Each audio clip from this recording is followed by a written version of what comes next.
Hello, everybody. Welcome to a St. Patrick's Day live stream at the Stone Crow Virtual Pub. I'm wearing my green jumper for the occasion, and I've got a can of Guinness.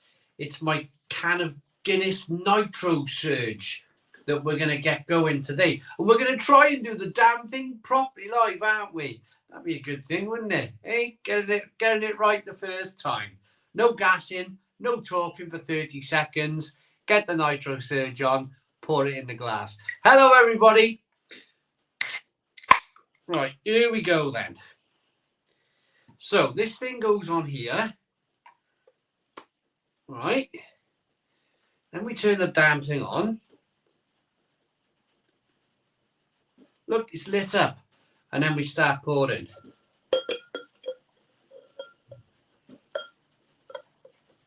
Here it goes. The light, look, the light is on. The light is on, but nobody's home. Here we go. The Guinness Nitro Surge. How's that then for a pour?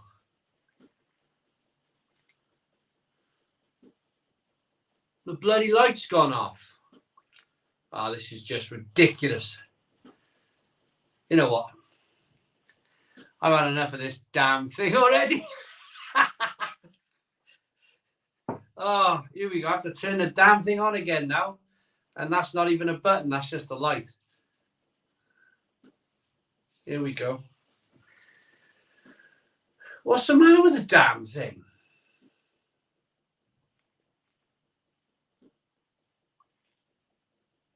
Oh my God. It's going to go all over the floor. Oh, God. Anyway.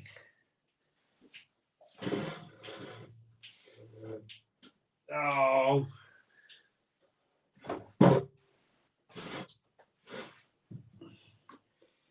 Me and gadgets, eh? Me and blooming gadgets.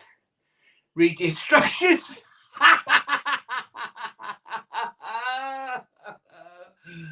Oh, come on, bloody stupid thing. Anyway. I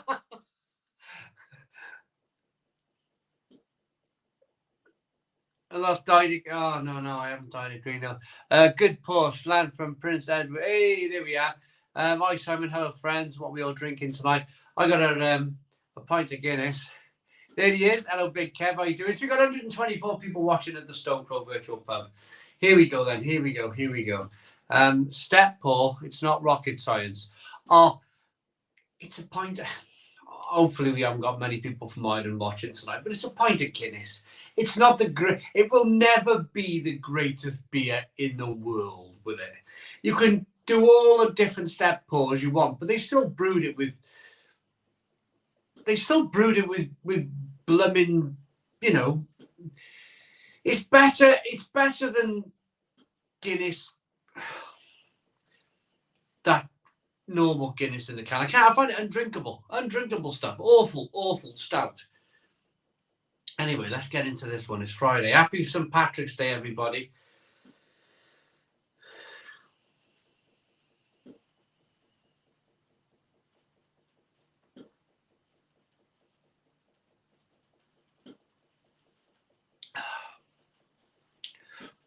It's all right.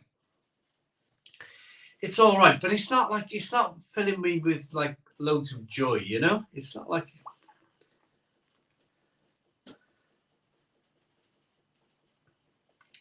That's probably the last time I'll ever use this gadget. I'll turn it off. Let's switch it off, take it off. I'll give it a rinse tomorrow that's probably the last time I ever use that damn thing. I'll stick it on here, look. Marston's bitter. There it is, look. I'll even turn the light on for you guys one more time.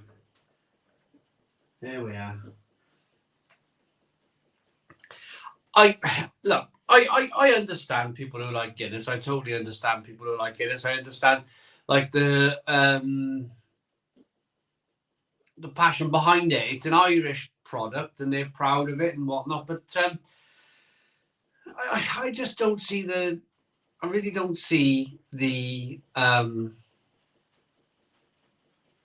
logic behind loving it as much as people do.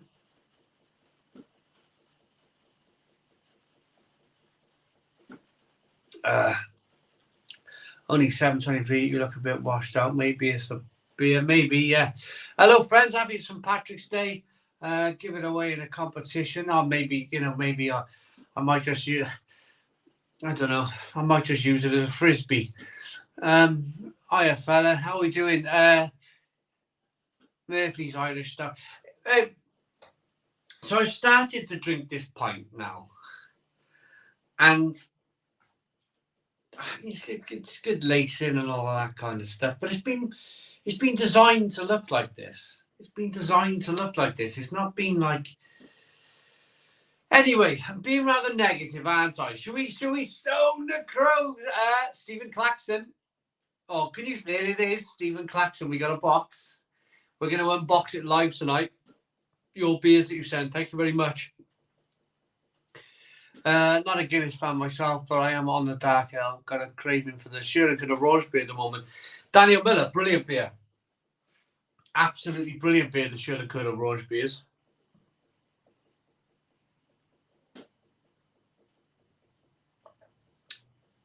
Worldwide Ghost has been to a Guinness face. It's all right. It's all right, isn't it? How many likes have we got at the Stone Crow Virtual Pub? How many people have liked the live stream so far? Can we go for 100 likes? 100 likes at the Stone Crow Pub. Hit the like stream. Hit the like button down below. Hit the like button down below. Let's go. Let's go. JMR Racing is on the Blue Moon beer. Gary's drinking a lager from Glamorgan Brewery. I'm on Jameson's and Bud's as Worldwide Ghost, and Stephen Claxton's happy for the unboxing video later. Guinness is a Furco and no Nickers beer. Yeah, absolutely. We got 11 likes. Come on, 100. We want 100 likes. Hit the like button down below. We're going to ask Buddy Weiser to keep an eye on the likes tonight. Can we do 100 likes at the Stone Crow Virtual Pub? Come on, everybody. Hit that like button down below. Dan's on a Kronbacher. Kronbacher, brilliant beer.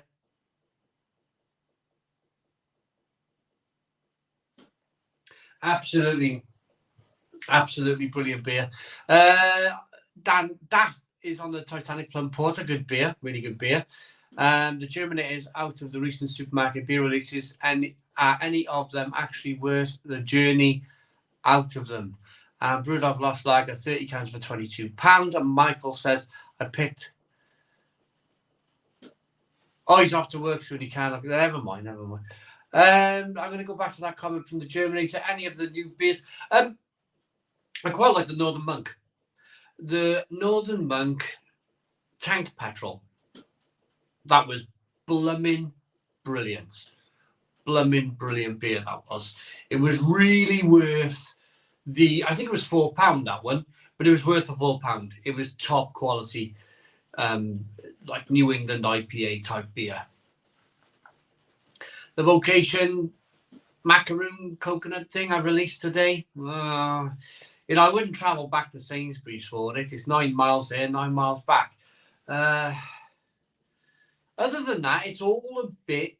Oh, the Sainsbury's Prince Charles beer, King Charles beer, the Coronation beer. That was wonderful. That was a really solid pint. If you've got a Sainsbury's near you, get to Sainsbury's. Buy yourself that Coronation Ale. 7% ABV, nice, strong, traditional. I need to use the word old-fashioned then. Nice, strong, decent beer. Really decent beer. More of like a strong ale. Traditional strong ale. I picked up some Cake Cartel. It's different, like a Nutella Stout. Cool. Chris is on the Warsteiner as well. Cool. Oh, these Worldwide needs to watch the Rocky Lolly video. Even as Simon, I don't drink much Guinness, but I do like it when I have it. Cool. Ryan Fraser says Sierra Nevada, California IPA is really nice. Yep, I've reviewed that. If you want to try one live, cool with me. We'll save them for the review, Stephen. We'll open it. We'll open it live. and then we'll do our usual videos next week. I've already planned them for next week. Ian's on the Pilsner Urquell. Worldwide Ghost is on the Lost Lager. Michael Hill says, cheers, everyone. And Andy Cleverly says, I'm on the Hawkstone. Oh, what a beer that is. I love it. Love it, love it, love it. Francis Canner out of a Vice beer glass, says Matt Williams. To be honest with you, can't wait to drink this Guinness. And then I might drink that Black Heart. I might drink that Guinness, that Black Heart Stout. And then I'm going to go on the Vice beer myself. I am going to go on the Vice beer myself. I've got to get this down me first. I've called it a St. Patrick's Day Live, so better start off with a pint of Guinness, eh? Drink this down and then, yeah, move on to the next stuff. I just find it so bland. I just find the stuff so bland that, like they charge a damn fortune for it in the pub as well. You go to a pub, they want to charge you £6 for a Guinness these days, and you're thinking to yourself, how much roasted malt is really in this Guinness?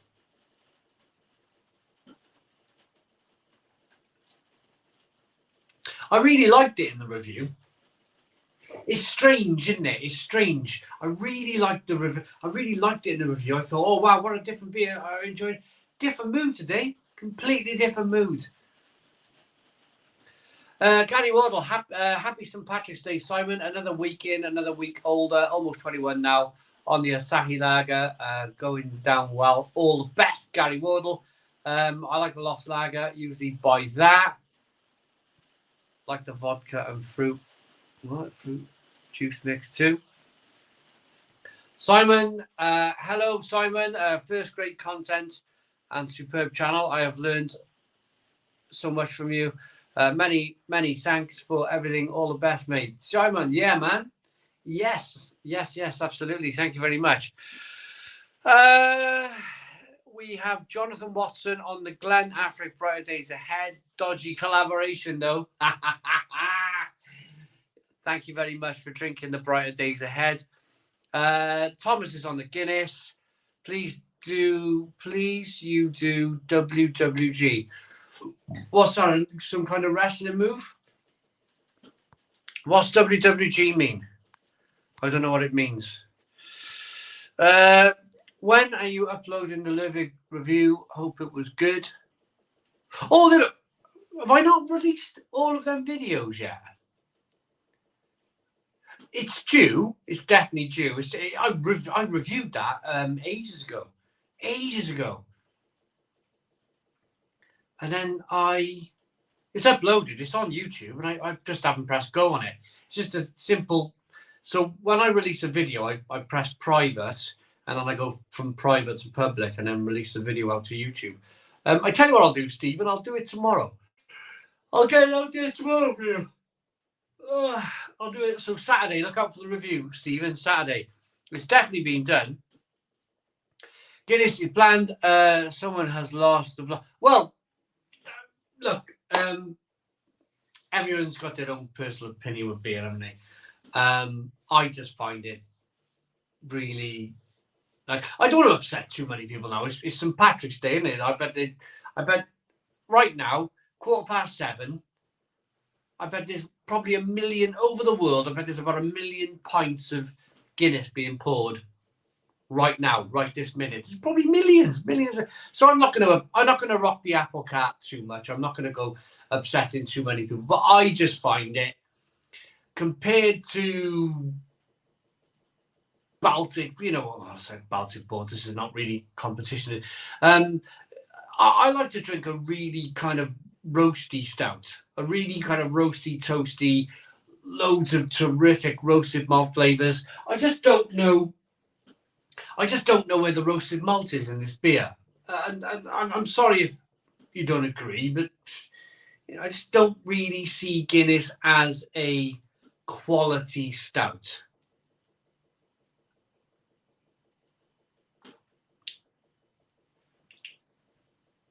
It's branding. It's just branding.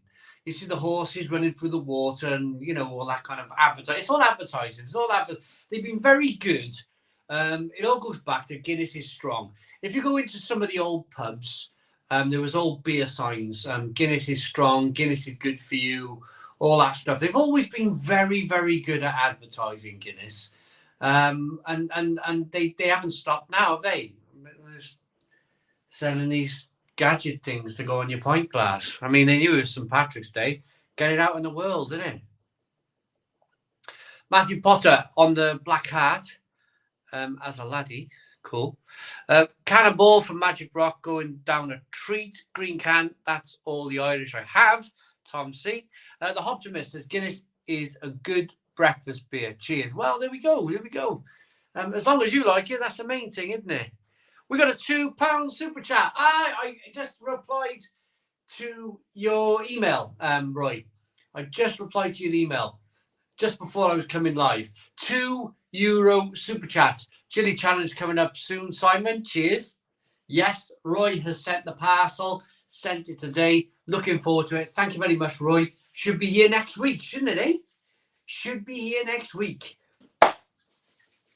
I subbed to the Guinness Guru. Oh, fair play, fair play, fair play. You enjoy his content. I personally, there's a fan called Guinness Guru. Yeah, who just reviews pints of Guinness. Don't know how you can keep a channel going on that alone. Well, I was just about to say that. I have watched his videos, and I think he's a really nice guy. He seems a really nice guy. I think there was a lot of channels during the situation that did rather well. Mine included in the situation, in the whole 2020 situation, did very well. But in all honesty, you're either going to run out of pubs to drink Guinness in, aren't you? Or, I mean, people love it.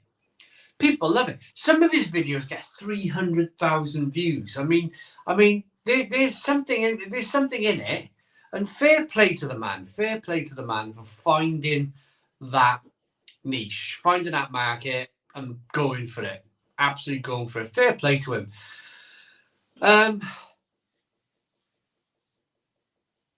I think if you're a massive, passionate Guinness fan, then hey ho, you're gonna love it, aren't you? You're gonna love that content. You're gonna love watching him going in a different pub, drinking pints of Guinness. Stephen Claxton, loads of roasty toasty in that box. Yeah, yes, roasty toasty beer. Guinness, the chipboard of stouts, but it's okay. Chipboard of stouts. I love that. I thought you were going to call it chipboard wallpaper.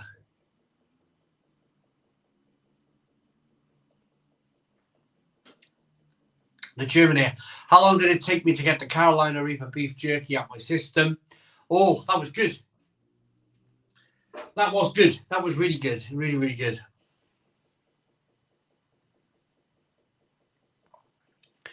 Happy St. Patrick's Day, Simon. Stone the Crow says Pezzy P. Cool.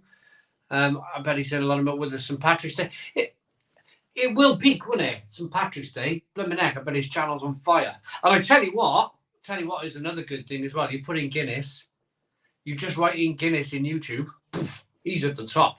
His channel's at the top. That's worth his weight in gold alone. That is worth his weight in. You imagine how many people write the word Guinness in YouTube and search Guinness, and then you come up with his channel. Fair play. Absolutely fair play. He's nailed it. He's absolutely nailed it. Nailed it. Great. Honestly, best of luck to the man. There is a lot of tasteless lagers in the world too. People still love them. I like Guinness because it is the smoothest and can drink a lot in a session as opposed to the fizzy lager. Daniel Smith, yeah. What I would say to you, though, Daniel Smith, I wouldn't really compare a Guinness to a fizzy lager. What you need to be doing, really, is comparing Guinness to other stouts. Compare Guinness to other stouts. Go to your local bottle shop and buy 5 stouts. Buy 5 stouts, drink the 5 stouts, and then open a can of Guinness at the end. And you'll drink the can of Guinness and you'll be like, This is tasteless. This is absolutely tasteless. After drinking 5 of the stouts. Stouts from regional breweries. Stouts from the likes of, I don't know. We have a good one in locally to us.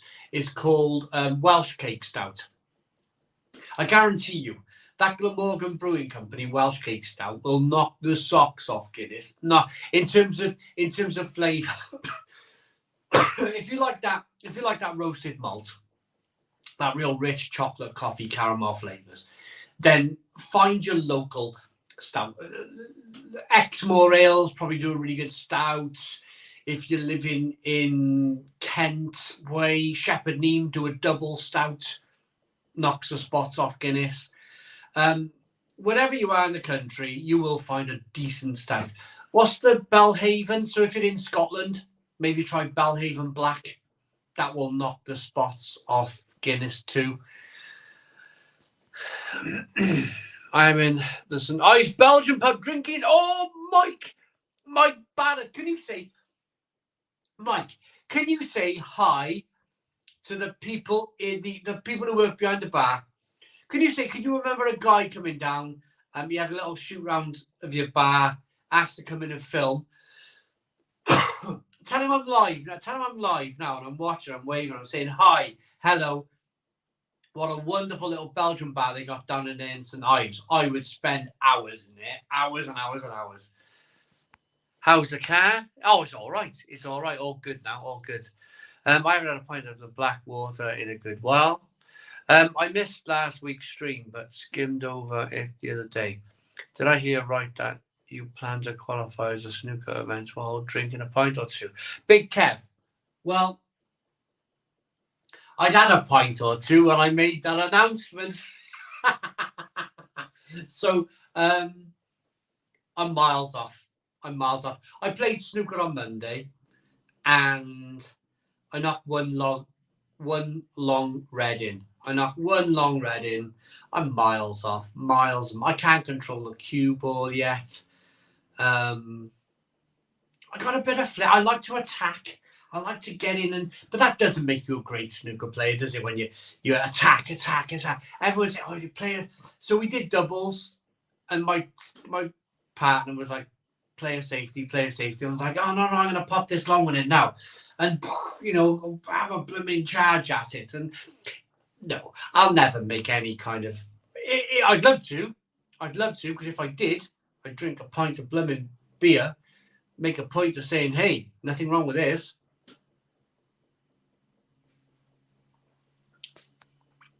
My mate has Guinness with a shot of black currant. Yeah, people do. Great to join you live. I'm in the Guinness Nitro. Why did you call Vauxhall gearboxes plastic? Did you a M32 box? What does it? Anthony Duval, they are. I'm pretty sure the gearboxes are plastic in Vauxhalls. Pretty sure of it. They wear out after 10. You give a wrong gear change, blooming heck, you've had it. All the plastic breaks. I'm sure they're plastic gearboxes in Vauxhalls. Somebody should do a follow-up car wash with a Guinness. It's a Budweiser. More fun with a Guinness. Yeah, Stephen Crawford. That would be a good idea. Alan Mead, I've been waiting for you, Alan. Happy St. Patrick's Day, mate. I'm going to finish this pint of Guinness off and then move on very quickly. Alan Mead, yes, have a few beers, mate.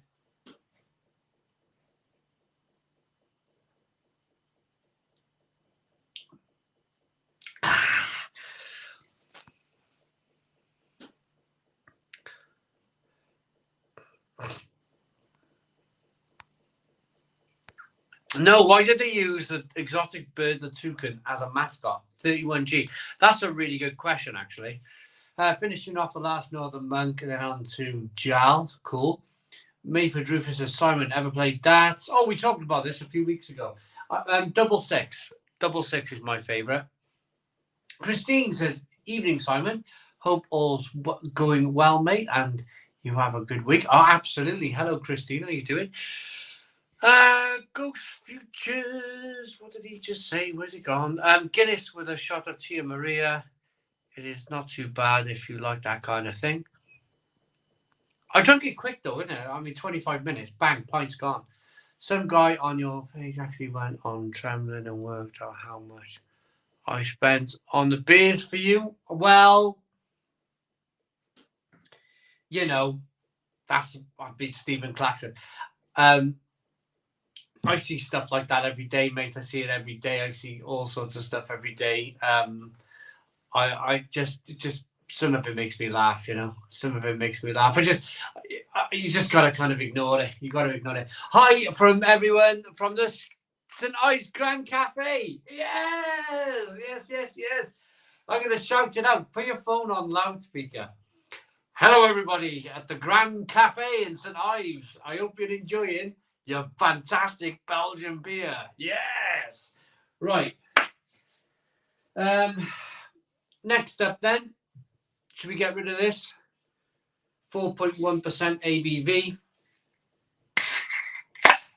Bit early for stouts, isn't it? Bit early for stouts, I think. Look at this foaming away here.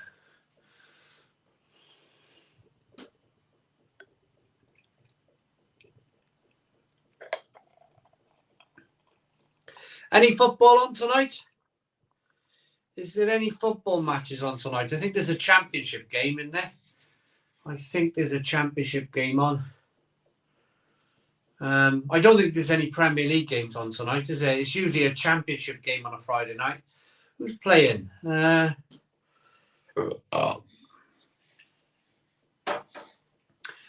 playing tonight? I did read it. There's definitely a game on tonight. Chuckle much. Hi, Simon. Great to join you.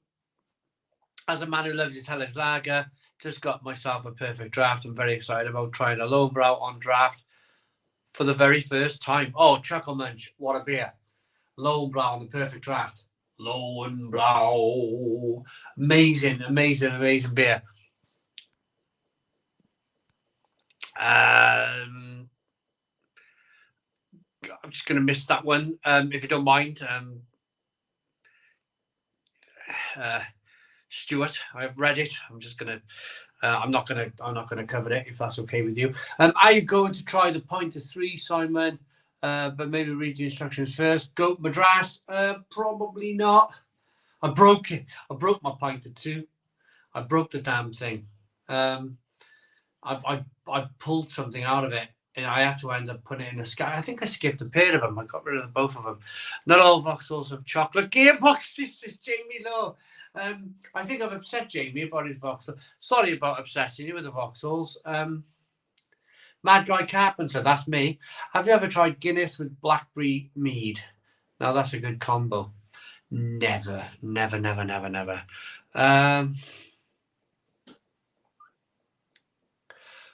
Welshman has world record for fastest pub review in the Three Ferrets and Ives. I can't remember where the Three Ferrets was, Stephen Crawford. I can't remember which one that was. Was that the one I wasn't allowed in? One of them was I wasn't allowed in one of the pubs. They were like, nope, you're not allowed to film in here. All our family are big fans of yours, by the way, says Goat Madras. Hello, everybody's family at Goat Madras. I wonder if everyone will be celebrating as much on the 23rd of April. What's going on the 23rd of April? Is that Charlie Boy's coronation?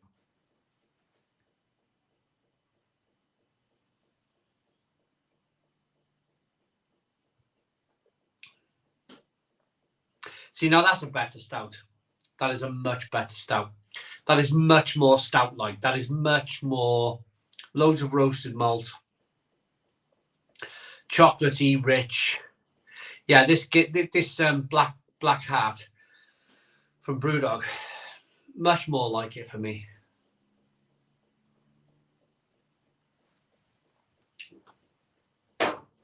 They went after them though, didn't they, eh? Brewdog went after them. Simon, have you tried Silence Glowing Amber's Red IPA from Asda? It's absolutely banging. Lee W, I'll get down there, mate. I will get down there. ADC says hop, skip, and juice is going down nicely. Oh, St. George's. Right, I'm going to cover this. Skirrets. Sorry if I've got the name wrong, but Skirrets. St George's Day, 23rd of April. I will celebrate St George's Day, and the reason why I will celebrate St George's Day is because my wife's English. My wife's English, and my wife loves her history, and she's a proud English lady. And I will celebrate St George's Day with my good wife. It's funny, isn't it? It's funny how St Patrick's Day caught on. I was in Liverpool a year ago, and the pubs, I was leaving Liverpool to come home. The pubs at like 12 o'clock, they were heaving, absolutely like heaving, full of people in green dresses, ladies in green dresses and men in green shirts. And it was absolutely bouncing. It was like 8 o'clock in the night. It was like 11 or 12 in the morning. Absolutely bonkers. And it was like they were all like half cut like already. They were all on their jollies type of thing. And I was like, whoa, you know, this is a...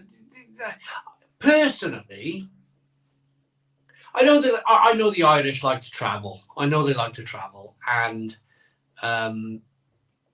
it's a big thing in America, isn't it? St Patrick's Day is massive in America, massive in Ireland, massive in Liverpool, because they can cross over to Liverpool quite easily from Ireland. And it's just a mental thing, isn't it? It's just like St Patrick's Day is like whew, massive.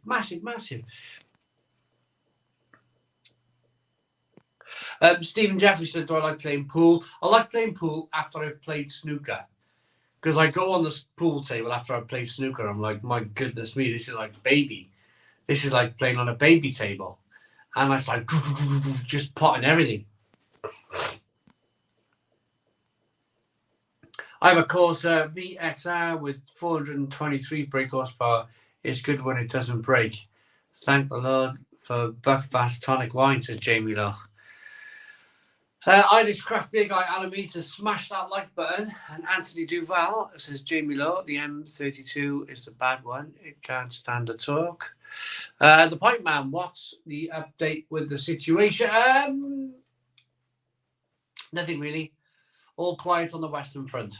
All quiet on the Western Front. I've been doing my beer reviews in the morning, been going out for a walk, coming back, cooking tea, chilling out with my wife and my kids, and yeah, just enjoying life. Just enjoying life, to be honest. 300G, be a bit early. People have been on the Guinness since 8 o'clock where they live. Ryan Wilkinson, thank you. Forest versus Newcastle. There is a Premier League game there on Friday night. Stephen Claxton, what should we get rid of? Should we get rid of this? He says. Greetings from Finland, says Miko. Hello, Miko. How are we doing? To all you beautiful people, I'm enjoying a Malmgard whip beer and making paperboy soldiers. Cool. Forest Newcastle at 8. It's going to be, I was thinking to myself, you got St Patrick's Day, children in need? Or Red Nose Day? One of those things is going on tonight. And the football at 8 o'clock. Fair play. We got 251 people into the Stone Crow virtual pub. Can somebody tell me the likes? Can somebody tell me how many likes we've got so far on the live stream? Have we done 100 likes yet? And if we haven't done 100 likes, can we do 100 likes at the Stone Crow virtual pub? Hit that like button down below. I can't see because I'm on StreamYard. And StreamYard doesn't tell me. 175 Records says, hi Simon, I'm watching with my grandma. Can you give us a shout out, please? Drinking Guinness. 17 Records and his grandma. Hello, how's it going? Hope you're enjoying your Friday night. Hope you got a nice tipple on the go, yeah? And absolutely stone the crows to you. Brilliant. Thanks for tuning in. Grant Davis says, evening, Simon. Just tuned in, enjoying a glass of Club Tropicana from Tiny Rebel. Enjoy. Jordan Jones says, hi, Simon. How are you? I'm okay. I'm really okay. I really am okay. I'm looking forward to real spring. I'm really looking for the spring now. I'm really looking forward to the spring. I tell you what, I can't wait for. And I shouldn't want to whittle away time, but I'm desperate for this. I'm really excited for the clocks changing next weekend. Not this weekend, next weekend. Clocks change. We'll have nice 8 o'clock in the night, getting dark. Evenings are lighter. Oh, it's going to be great. I like winter. I like winter up until mid-January. And then I start clock watching. I start like, oh, I get itchy feet. I'm fed up with the cold because I wash my face first thing in the morning. I get up, have a pee, get dressed, and then I wash my face with cold water. But when you get up first thing in the morning, we don't set our heating on a timer. We do not set our heating on a timer. So I get up in my boxer shorts, run across the land into the bathroom, start getting dressed. It's like sometimes it's like 15 degrees in the house. Get myself dressed, and then have a pee, wash my face with cold water, and then sometimes it's like the water's like 4 degrees, freezing. I'm like, you know, like, whoa, that's gonna wake you up, type of thing. Let the dog out, and then the trouble is you're letting the dog out the back, or you know, you're taking him for a walk or whatever, but when you let him out the back, he's it's wet all the time. It's wet and everything stinks, and I just get really fed up by. I love the thought. You know what it was? So today we had a relatively warm day. It was about 12 degrees. And I was already thinking, oh, do I break the windows open? You know that spring feeling when you get all the windows open and it's light and it's just wonderful. It's absolutely wonderful. There's an itchiness to get the barbecue out. And yeah, we're nearly there. We're tantalizingly close to it. So although Jordan Jones has said, hi, Simon, how are you? I'm okay. I am okay. But I'm itching. I am itching for spring. I am itching for spring to really kick in. And the lighter nights. Steve Jeffrey said 108 likes now. Comic Relief is on tonight. I don't know how sometimes. Something that is just a bunch of comedians can be so unfunny. Got a can of Unbound Brew Co. Nocturnal Stout. I'm going to open in a minute. One of the best stouts out there. John, unbelievable. That is an unbelievable stout. If you want to try a proper stout, get the Unbound Brewing Company's Nocturnal Stout. It is incredible.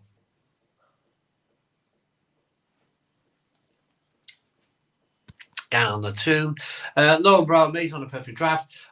Big Kev, 2 stouts. Headache. Come in, Simon. I'm drinking Vocation Toucan. You gave it a 10 out of 10, £2.60. It has 6.7% great value. Cool. Stephen Clax is a Middlesbrough. Right, okay. They're flying. They are absolutely flying right now, Middlesbrough. Absolutely flying. I'm watching with fascination because they're chasing down Sheffield United. They are absolutely chasing down Sheffield United. And I think this week Sheffield United opened up another 2 points on them. I think Middlesbrough drew and Sheffield United won. So I think there's been a 2-point gain this week for Sheffield United. But if Middlesbrough can carry on winning, concentrate on the performances, if they can carry on winning, I think they could bang second place. What I don't like in football, and I'll be very quick with this because I know a lot of you don't like football. You know when a team bankrolls, like when Sheffield United got to the Premier League, they literally spent an absolute fortune. They bought a load of Ollie McBurney. They spent an absolute fortune on players. And they still got relegated. They kept all of them. But then you get parachute payments when you're at the Championship. And it's unfair. I'd much rather see an underdog team like Middlesbrough, who I know they've got a multi-million-pound owner. I know that. Steve Gibson, is it? I followed it all the way back to when they had Jorginho and all of them wonderful players back in the day. Who was the Italian with silver hair? Was it Ravanelli? Was his name Ravanelli or something? He had silver hair. They properly spent out on Brazilians and Italians, and it was like, whoa. So they spent the money in the past. But it's nice to see a team that has been assembled on a budget attacking a team that's spent millions and millions of pounds to stay in the Premier League, and then they got relegated, and then, you know, they're in the Championship now. So that happened with Derby County. Derby County spent a fortune on their squad, and they bankrolled, and they literally gambled to go to the Premier League. And they gambled, and I remember they were on such a charge one year, and then it all fell down at the last minute. And then, of course, it's the second year then, they're paying them crazy wages, and it doesn't work out. It doesn't work out. You look where they are now, League One, nearly bankrupt. So I think, not that I want it to happen, of course, to Sheffield United, but I think there needs to be a different kind of way with football and football teams. But what I'm trying to say here is, and I'll be very quick because I know a lot of you don't like football, is that if Sheffield United don't go up this year, you watch how bad the situation will be for them in the summer. They'll have to sell that squad, and they will be like bare bones, like Swansea, Cardiff City, where we are now in the South Wales.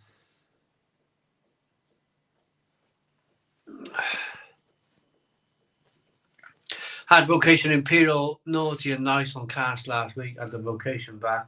Obviously better than Guinness, but £5 for a half. What? £5 for a half?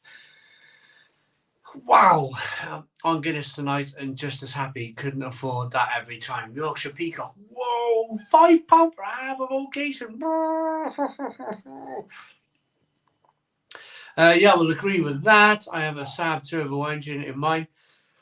I had a Saab 9.5 Estate, and I loved it. Leather, timbered dashboard. One of those fake walnut dashboards. Leather seats. Bloody thing broke down all the time. It had a bloody Vauxhall engine. The gasket went after 2 months. Matt Guy Camter, Premier League, Newcastle. Right, okay. Happy St. Patrick's Day, says Mick. Irish Craft Beer Guy, put the membership up. Thank you very much, Irish Craft Beer Guy. Would you not be more comfortable sitting down? You'd always stand it up, my love. David Table. Right. I famously did a live stream sitting down. And I sat behind that bar. And I put the tripod there. Me and Mel used to sit behind that bar years ago, and I famously fell asleep. I did.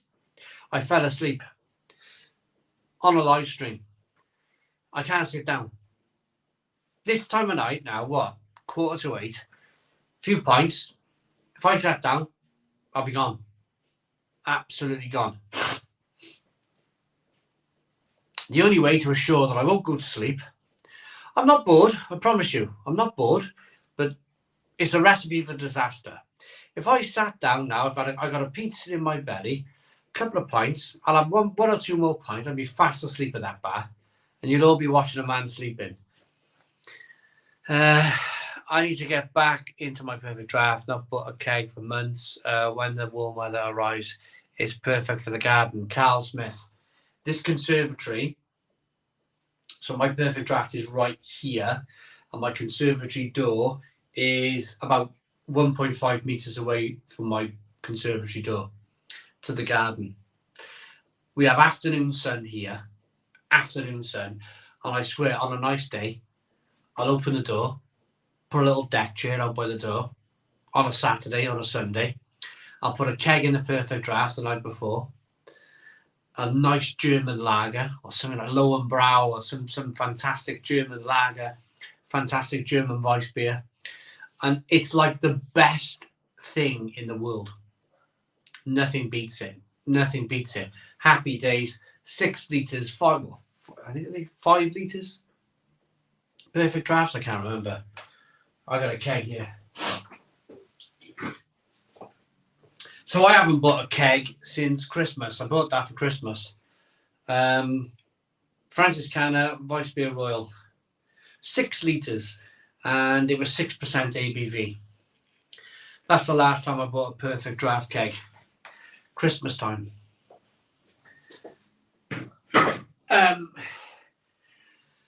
But like you, Cal, I love it in the summer.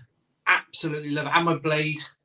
Don't use the Krups anymore. I could probably ditch that. I could probably put that on eBay. Sell the Krups. It's sitting there. Well, I'll show you the dust. There we are. It's sitting there gathering dust, my Krups. So is my perfect draft, mind you. I haven't used it in months. But I also love it at Christmas. So this Christmas, I had the blade and the perfect draft on. And you haven't got to worry. Just grab yourself a pint glass, pour like a train in it, pour the beer, job done. No hunting, no looking in the fridge for your cans. Like, I need to find a bottle opener for my lovely bottle. You know, they're all over they're everywhere here. But you know, it's so easy to just grab a pint glass and just start pouring. Cold beer, fantastic, absolutely fantastic. Mick is from Dublin. Hello, Mick. Connor says, hi, Simon. Any word from the... nothing. Mentioned it earlier. Absolutely nothing. From the situation. And that's Connor. David Leaper. Evening, Simon. I'm having a wine tonight. Sacrilege. Hey, David, it's a pub. David, it's a pub. You drink what you want, mate. You drink what you want. It's a pub. You imagine me going in a pub saying you can't drink that wine, or you can't drink that whiskey, you can't drink that rum, you can't drink that best bitter. You imagine me doing that. It's a pub. It's a virtual pub. You drink what you want. What you want, you drink what you're happy drinking. Stuart, I didn't mean to upset. No one upsets me. Best beer and food reviewer on YouTube, 100%. Ah, Stuart, I can't even remember what it was now. Can't even remember what it was. In year, out year, gone. Hi, Simon Love. Would you consider doing the Stone Crow in the nude one time? I'm a big fan of your videos, and you would be making a 57-year-old lady in bottom very happy. Mandy, thank you. Thank you very much. Really appreciate it. I'm going to go red in a minute, Mandy. Worldwide Ghost, Sea Brewdog and all baddies. Oh, it's okay. It's okay.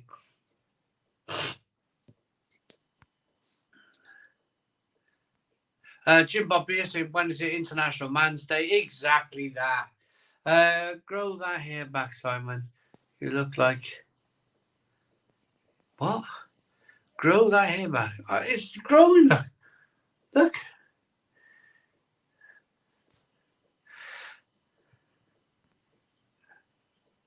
And because you love sausage as well with a barbecue. Absolutely. Hello, Papa Golf. How are you doing?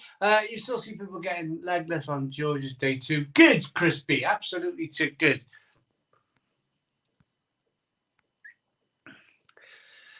The Germinator says Liverpool is mental on Paddy's Day, probably because of the amount of Northern Southern Irish. That's just one day in Liverpool. The current Guinness is aimed at younger people as an alternative to cool lagers. They wouldn't like the old school smoky stout taste. Shame though, isn't it? Big shame. How many comments am I behind? Yeah. The city centre of Dublin is carnage tonight. I've not gone in this year. Would never get home later. Irish craft beer guy, I mean. Big Kev. I often wonder what all these saints would say if you told them all 500 years ago that modern society would have a drink in their name. Well, yes. Yeah. The Pipe Master's good to hear. All Vauxhalls, much more reliable. The post-2010s Vauxhalls rubbish. Christine, I had remember the bubble-shaped Vauxhall Astra? How to explain? So you had the like boxy-shaped Vauxhall Astra, and then you had like a bubble-shaped Vauxhall Astra. That car was dynamite. It was fantastic. Absolutely fantastic. I loved it. I wish I kept it. I wish I kept it, because that car would probably still be on the road today. It was probably built to compete with a Volkswagen Golf. It was a brilliant car. That I can't remember the reg. I don't even think it was. No, it wouldn't have been. No, it would have been something like J. It would have been a J registration plate, something like that. Quite old. But I had that car when I brought Annabelle home from the hospital. So it was only, Annabelle's 12. It was only 12 years ago that I had that Vauxhall Astra. It was a brilliant car. Evening, Simon. Says the fungusies. Gary Will said, did you have a flutter at Cheltenham? I had rotten the king of the seconds. Never mind. Gary Wardle, no, I didn't. I know it's a massive thing. Gold Cup, isn't it? Cheltenham Gold Cup. I know it's a massive thing, but I've never really been. Both my grandparents, they loved all that. Loved it. They used to put the horses on all the time. My one grandfather every day, my other grandfather on the weekend. He'd put a little flutter on the weekend, and he'd have a little bet, and he'd watch and he'd plan his day. Right, I got the 135 in Ascot or the 235 in, and he'd get the newspaper. He'd put lines on his horses, which one he wanted, and then he'd write his betting slip out, and then he'd give the betting slip to my mother, and my mother would take it down William Hill and process the bet, and magic. What a time that was. What a time to be alive. Because you know what you used to do then? When you went to the bookies, you left the bookies and you went for a pint. This day and age, there's not much choice. There's not much opportunity to leave the house, is it?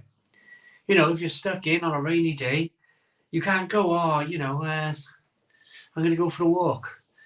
You know, the wife would be like, well, it's raining. What are you going out for a walk for? You know, but if you said, I'm going down the bookies to put a bet on, absolutely job done. And then on the way home, then you nip by the pub, have a pint in the pub, and then job done. But you can't, you know, unless you poured all the milk down the sink and said, we're out of milk, love. I'm going down the shop to buy some milk. You know, that sort of thing. Or I know some people, because I used to work in a pub. Some people would do a pretend phone call to the Chinese, and they'd order the Chinese, and the Chinese person would say like, 20 minutes. And they go, what's that, an hour? Hour wait? Oh, let me know. Well, I'll be there anyway. I'll come early just in case. And then, of course, 20 minutes really for the order. They turn an hour. They go in the pub for 40 minutes. Have a pint in the pub. The other one was walking the dog, wasn't it? I'm going to walk the dog. Take the dog for a walk. Nice, long 2-hour walk. Hey? That was the other one. They called Newcastle Brown Ale walking the dog, didn't they? That was the actual nickname for Newcastle Brown Ale. Walking the dog. Football, for your information, it is the Mighty Bolton Wanderers against Sheffield Wednesday tonight. Cool. Both big sides. Both big sides down there in League One. Absolutely terrible, Mandy. They should be up there. Stuart Krantz says, why have I stopped the keg reviews? Right. Because there's not many new kegs out. There's not many new kegs out. I can't do Guinness again. I never had Guinness. I can't do Bud again.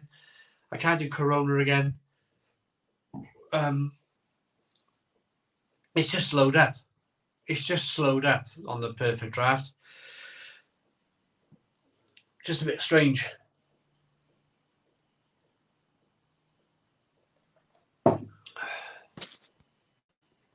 $128 likes, we got 127. Hello, Nigel Fortune. How you doing, mate? Hazy Hayes is in. Cool.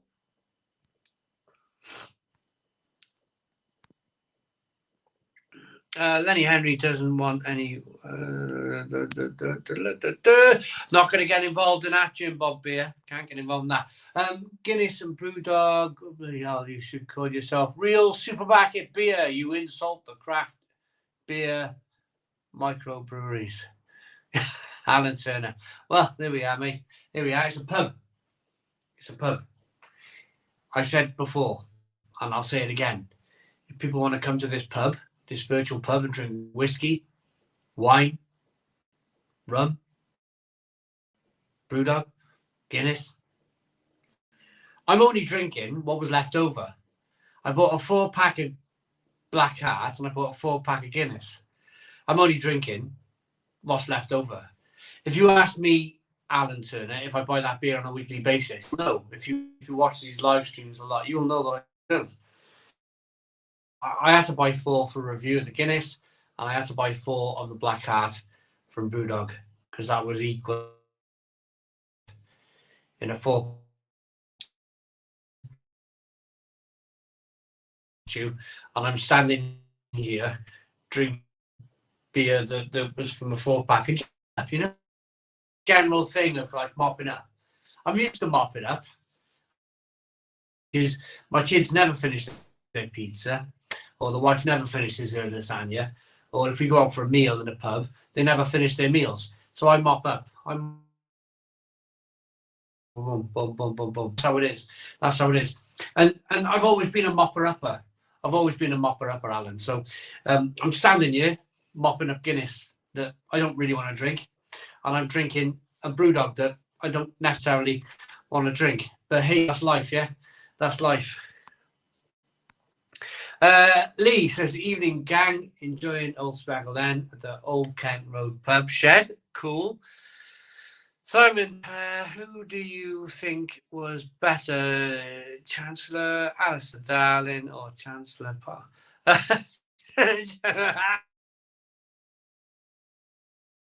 Palpatine? Definitely.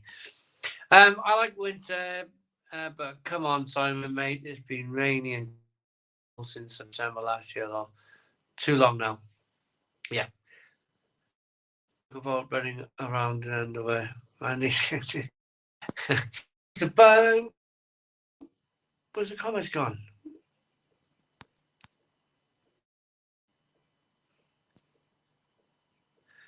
Lagging. We're lagging. We lagging.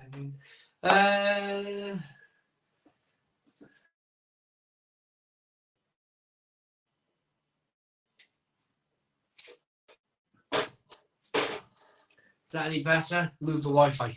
The Wi-Fi. Video very jumpy. Bad here. YouTube jumping in because we're having the. Oh my ghost, I don't know. You put on Black Heart yet? I think it's really good. All night, Mike. I'm drinking it right now. It's all gonna be tongue. Catastrophic. Oh, let me open the door. That might make a difference.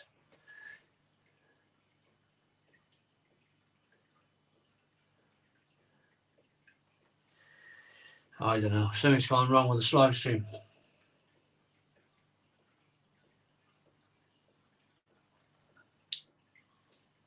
I'll tell you what I'll do. Open the door, Oscar and Olive. Well, yeah. We got a better Wi-Fi box in the corner of the house. So lack of beer smoke is causing the lag issues. Right. I am going. Open the door and let the Wi-Fi in. Anthony Major. Hello, Anthony Major. How you doing? Unwatchable. Oh, dear me. Is it any better? Beer on the router. Oh, well, should we unplug this damn thing?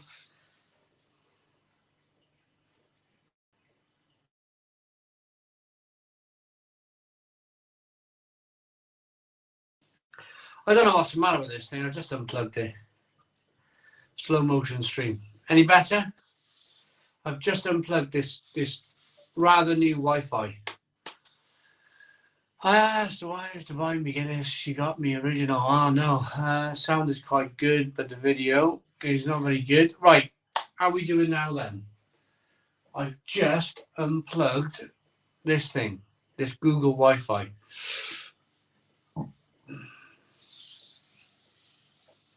Guinness original with whiskey is just about bearable. Frozen now. Better! There we are. That's a bit better. And Jim Suffolk says better.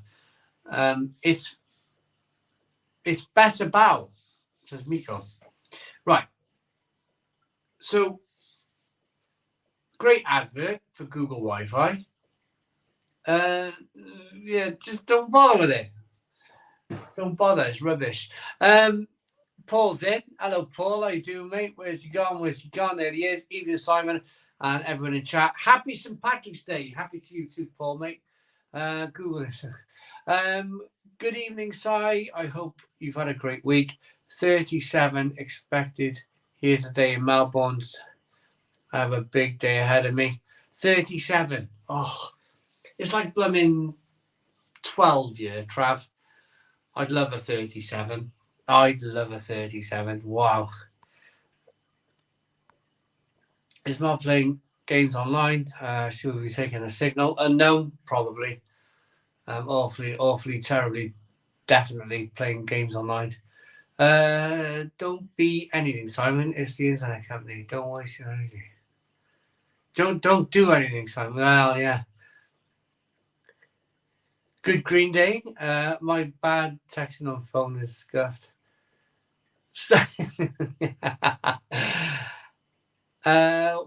Need a pee and another pint. Be right back. Yeah, me too. Will go. So I need a pee too soon. That's normal again for me now. Brilliant. What you saying, Ollie? Google Ice Puck of crap. Yeah. Beer smoke. Get cracking. 181. You're at, by the way. Oh, thank you very much, Big Kev. Can we do 200 likes? 200 likes of the Stone Crow Virtual Pub. We need another 19 likes. 19 likes to go. And I reckon when we hit 200 likes, Big Kev's going to let us know. If we can hit 200 likes of the Stone Crow Virtual Pub, Big Kev will let us know. We're 19 likes away. I can't see the live likes or any kind of likes, to be frank, because I'm on StreamYard. StreamYard doesn't offer that service.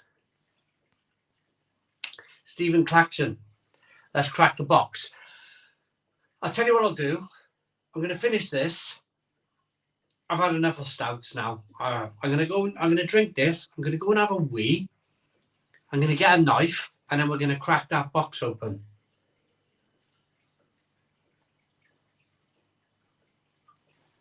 I will be right back too.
Right. I'm back. 181. Oh, still on those same comments. Let's go to the latest comments, shall we? 205, Big Kev. Awesome. You are awesome. Thank you.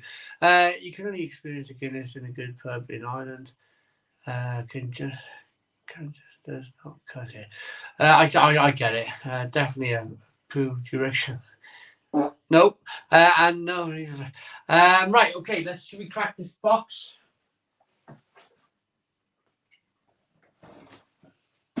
So the wonderful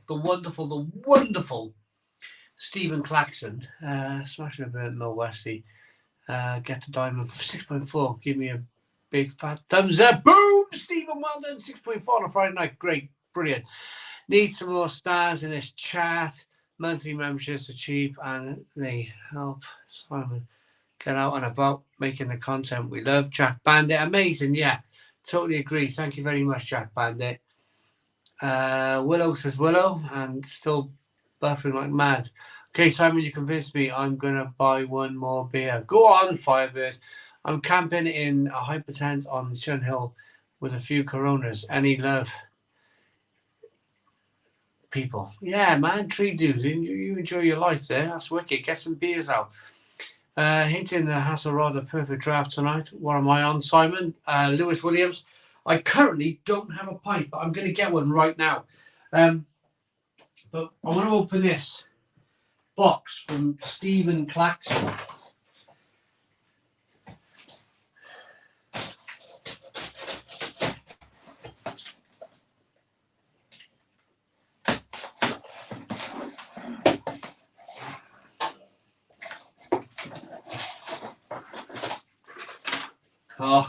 Oh. What's this then? What's this? Fizz Whiz. Super loud pop in action. Hey! Right.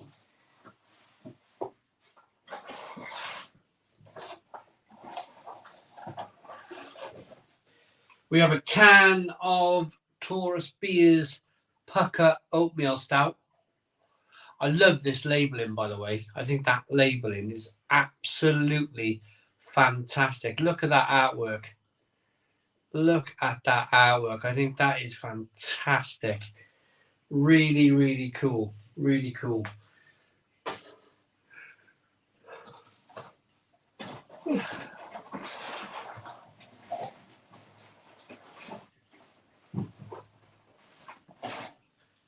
Oh, look at this. Look at this. This is from Tartarus Beers again, and it's the rum barrel aged Ogun. This is a 10% rum barrel aged stout. Oh, yes. Look at this. Look at this. Look at the label again. Look at that.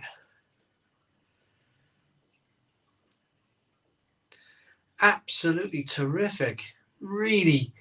Hello, Skip Jude, Andreas, Stephen Claxon. They put that in there. Oh.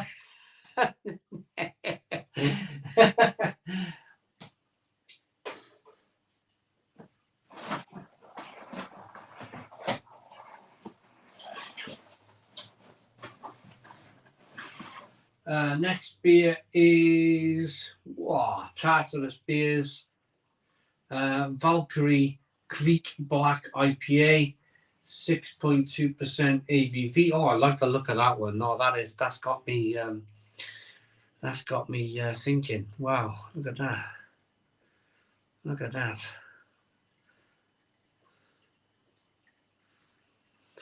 Please tell me there's a can of Guinness in there, Stephen, says the Germinator.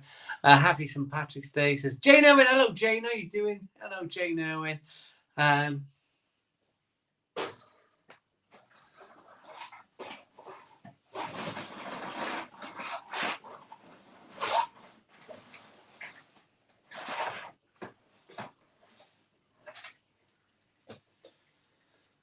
Oh, this reminds me of a Polish brewery.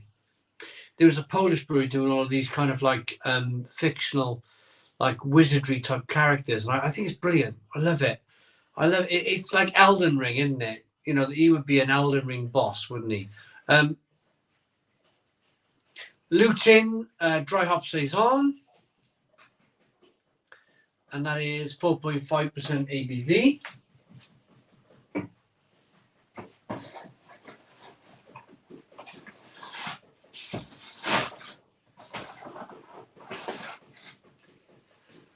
And then we have a Hecate dark chocolate and coconut stout, 5.7% ABV.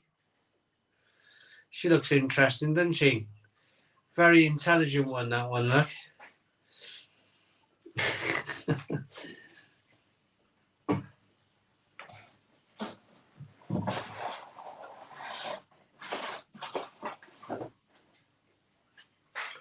Oh, we got another Oaken.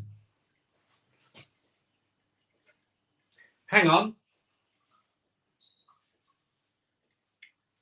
Wow. Oh, so this is the regular stout. I say regular, it's 9.5% ABV. And this one is the barrel aged version. And it's put on 0.5%. Wow, they're going to be great.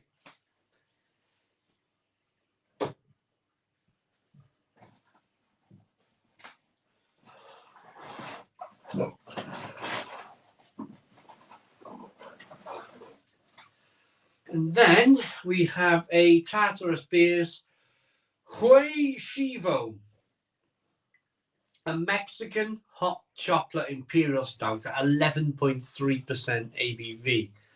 Again, fantastic artwork. Fantastic artwork on that can.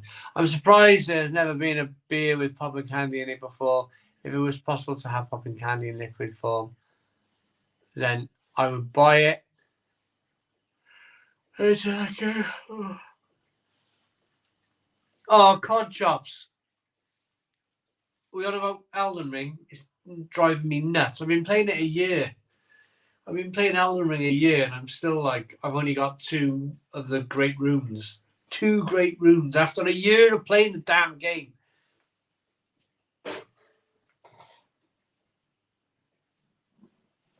And I think that's it. Thank you very much, Stephen Clarkson. Susie's had a drink, can't fault it. And then we got a yo from Ollie. Hello Ollie, how you doing? So I went all armor. If anybody's into their Elden Ring, I went all armor, all strong, all strength, like big massive swords. And the trouble is, you got to get in close. You got to get in close with the bosses, and they just smash you. I watch some of these people who gone magic, and they make their characters really good with magic, and they can just stay hitting them with spells and killing them, and you're like, this is just so easy. I got to get in with a sword. I'm a sword and shield. I'm in there like, flipping, come on in, let's have a scrap. You know, I'm one of those, and it doesn't work. Elden Ring will batter you if you just want to just get in and have a scrap, which I love to do. I can kill some of the bosses just getting in and having a scrap, but it didn't like it. Some serious expensive else in that box. I'm for that. Daft H. I'm going to cover this topic now. Daft H. I'm going to cover it. Right, we got a wheat beer at 5%.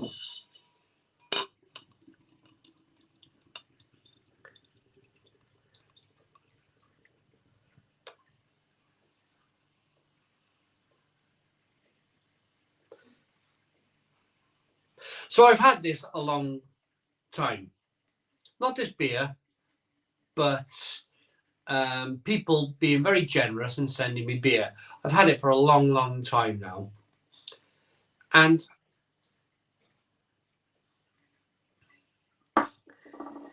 I've come to the conclusion, and that's only from the comments I get, is that especially for the person who's sending. Say, let's use Stephen Claxon as an example.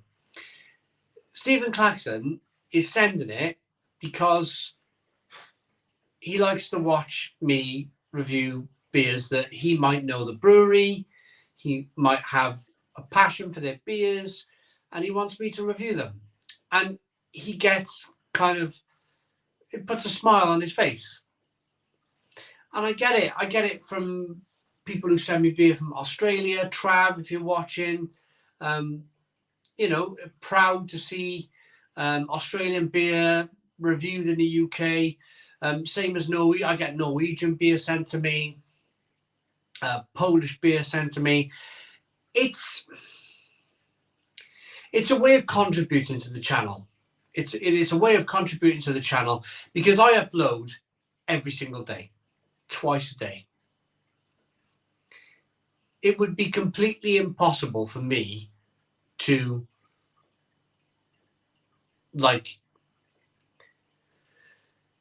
chase all these beers. I don't know half the breweries in Poland. I don't know half the breweries in Australia. And it would be impossible for me to research and find all these breweries and, see if they want to send me some samples and whatnot. And I've been there before.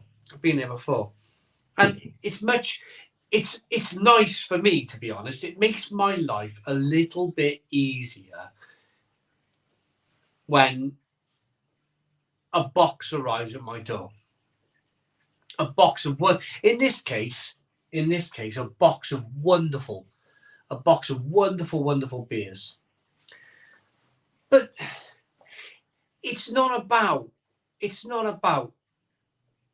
the price for some people. It's not about whether they paid £9.50 a can, because Stephen Claxon's already mentioned to me that the past box, somebody went to Trembling Madness and worked out how much that whole box was, and it's not about that for me. It's not about that for Stephen Claxon or Trav in Australia, everybody else who sends me beer.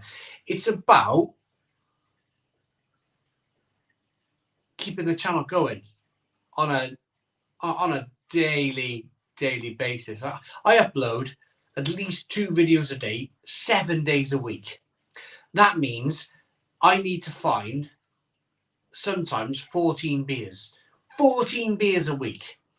The supermarkets and the bottle shops would have to be churning it out incredibly fast if I was to, keep up with. Hey, we got a super chat. Keep up with just me reviewing beer. If I was just to buy beer in the bottle shops.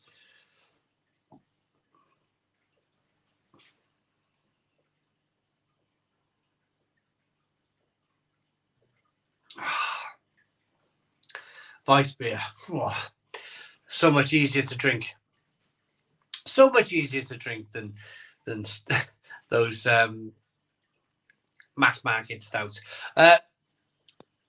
Nala, my apologies for trying to pronounce this. Nala Miss EB, £10 super chat. Thank you very much for the £10 super chat. Hey Simon, me, you, and Holly having a few more beers at Printworks Brew London again this year. Hope you're doing well, mate. Me and Holly having a few drinks with you at the moment. Hello, Holly. And hello, Nala Miss EB. Why is that so hard for me to pronounce? Right, I'm going to cover this. First of all, thank you very much for the £10 super chat. Now, I've been speaking to John from Lord's Brewing Company, and apparently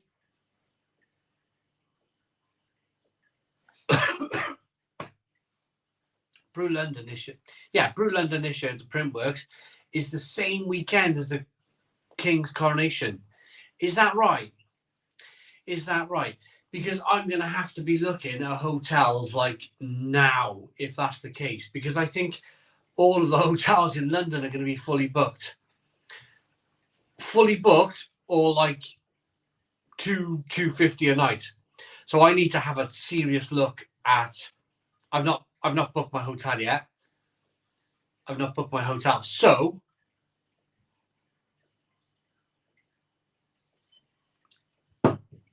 unless I can have a sleeping bag in the office at the printworks, just get my head down in the printworks for the night.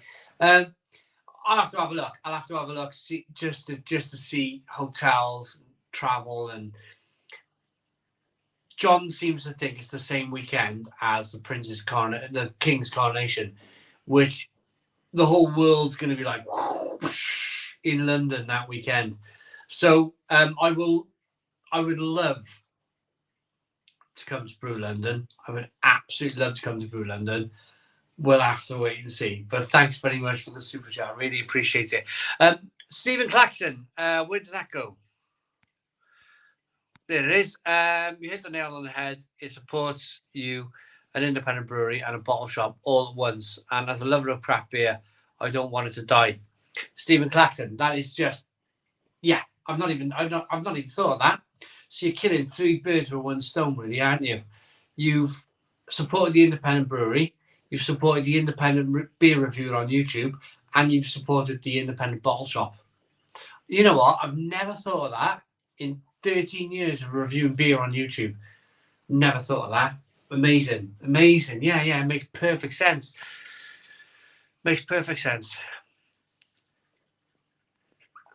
Right. I struggle with Alan Ring so much that I have to keep replay Bloodborne to de-stress. Yeah, Miko. It's hard, isn't it?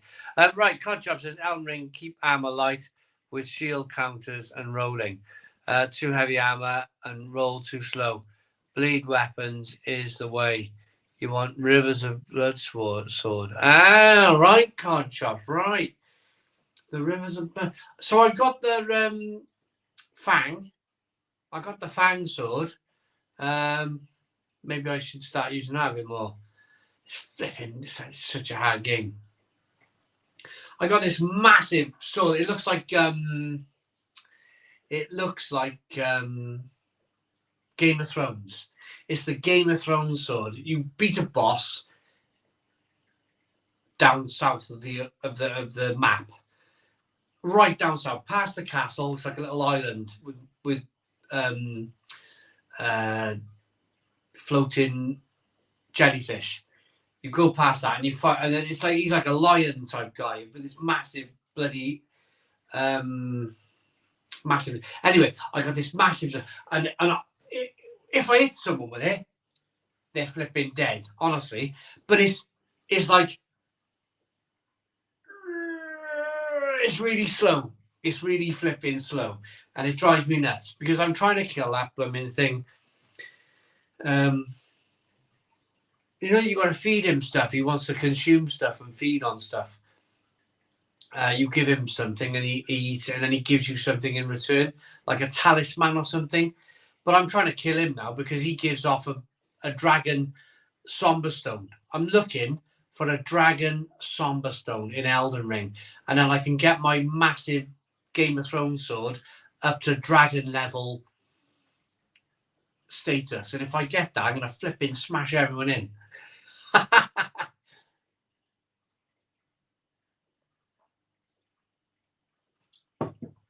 But again, of course, if you talk about a subject too long, you start to lose people. It's funny, isn't it?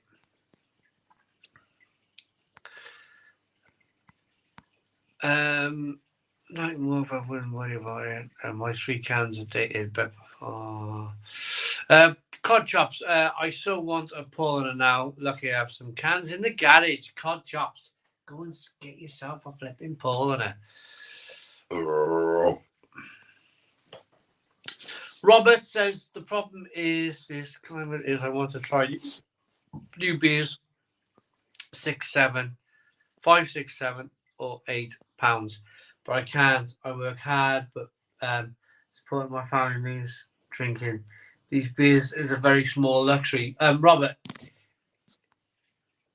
I'm in the same boat. Alan, of course. Yes. Alan, the super chat, the £10 super chat. Alan, of course. I really want to get out to New York City to gay bars, beer culture for a few. Go on, get out there. All the brews in the UK can't keep up with him. I am correct. Right, so I need to sort something out. Alan, I got you now. Alan, I need to sort out accommodation sharpish, don't I? Like this weekend sharpish. I'll have a look tomorrow. I get my cooked breakfast. I do a cooked breakfast in the morning. I get hash browns, sausage, bacon, tomatoes, fried egg, toast. I get that down me. Straighten myself up after this live stream, and then I'll have a look at hotels on that date because I think that's it's probably already going to be like really busy, but we'll have a look. Yes, Lee the Miller. I put it up yesterday, I think. The Rocket Lolly from Northern Monk. Not bad for the price.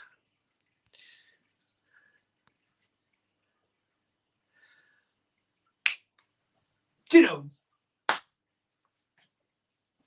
drives me nuts because I'm looking at Mrs. Lane. Susie. Oh, I have proper mental block with this name. I was just like, I got it right first time earlier. I got it right. I've memorized it and everything, and I memorized the name, and then it just come through. Love you, Si. Awesome. Thank you very much. Love you too. And I'm like, Soxy. It's not Susie, isn't it? It's Susie.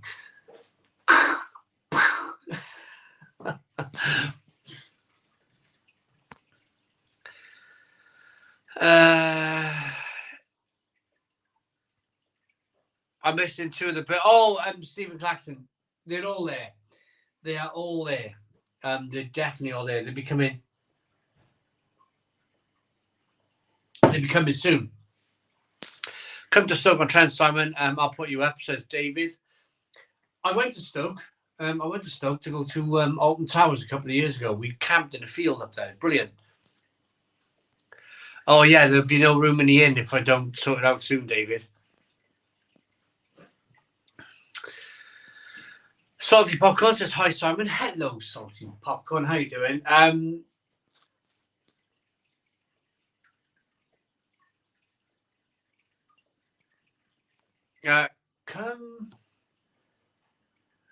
Come to Manny Simon 4. Got like 6 girls, more than me. Sounds good. Sounds like a good laugh. Have you tried the Gareth Bale beers in home bargains? Seen them. I've seen them in garden centres. I've seen them in Wembo Garden Centre, and they were charging something like £4 a can, and I was like, no, you're all right, no. And I knew they'd end up somewhere like Home Bargains, Mag Beach. I knew they'd be in Home Bargains. I just couldn't see. It's funny, isn't it? You go to a garden centre, and they're always trying it on. I find it these cottage industries, they're always trying it on. They'll sell you, right, a really good, like there's butchers and stuff in our garden centre. Believe it or not, there's a butcher, there's a baker, but it's all high price. When I say high, it's really good quality stuff. Really, really good quality stuff. And the stuff looks amazing. It's out of this world.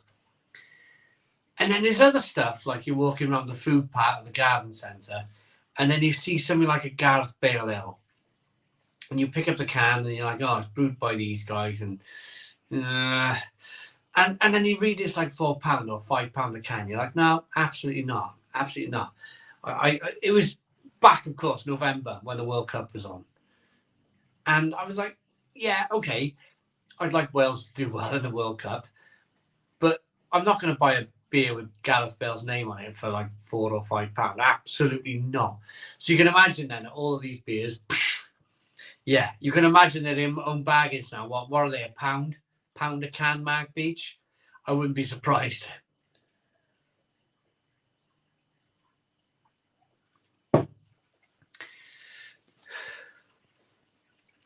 How's the garden? Oh, the garden's all right. The garden's all right. Big Kev, Simon, you're not coughing anymore. So, Big Kev, can you remember I was on a couple of weeks ago and I gave my diagnosis? So I've got something called silent reflux.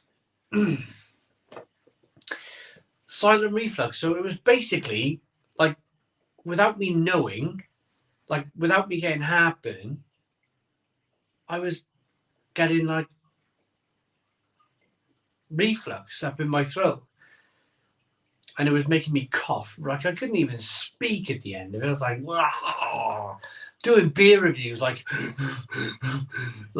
taking short breaths, because if I took a deep breath, I'd cough. It was terrible. But I had medication for it. I had like mega strong indigestion tablets.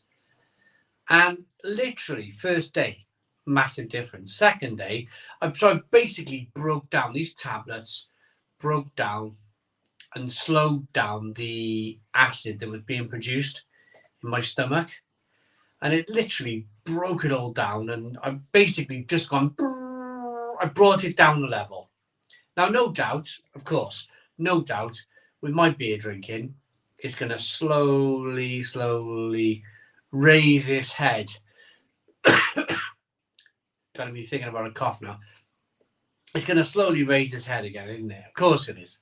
The amount of beer I drink, the monster's going to raise its head again. So I'll go back to the doctors and I'll get a prescription for more of these blooming tablets. John says, I'm in London. You can stay at mine. I'll be like the Alan Partridge episode where I've got hundreds of your photos on the walls and I'll make you do a 100-hour live stream. Callum Rowley, evening pal. Hope all is well. All is very well. All is very well. Knighton says, Stephen Crawford, thanks. Cheers from Edmonton, Alberta, Canada. Wow.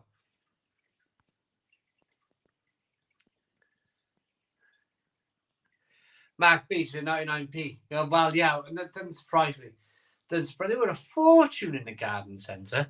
Is he doing this on the can? Is he doing this thing on the front of the can? One love and all that kind of stuff. Ollie's back. Hello, Ollie. How you doing, mate? Hi, Simon. I hope all is well. Yeah, Nicholas. All is very well. Stephen Claxton. The Polly's Brew review hats off for posting it.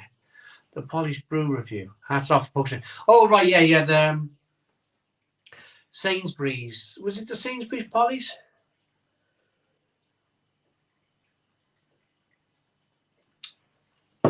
Someone's asked, am I going back to Bath again soon? 95 Black. What a brilliant place. Brilliant place for beer. On the train. Not long at all. Not long at all. And then Firebird says, Simon, any beer festivals planned? Right. Brew London. I'm going to look at Brew London in the morning. That's going to be my number one priority now.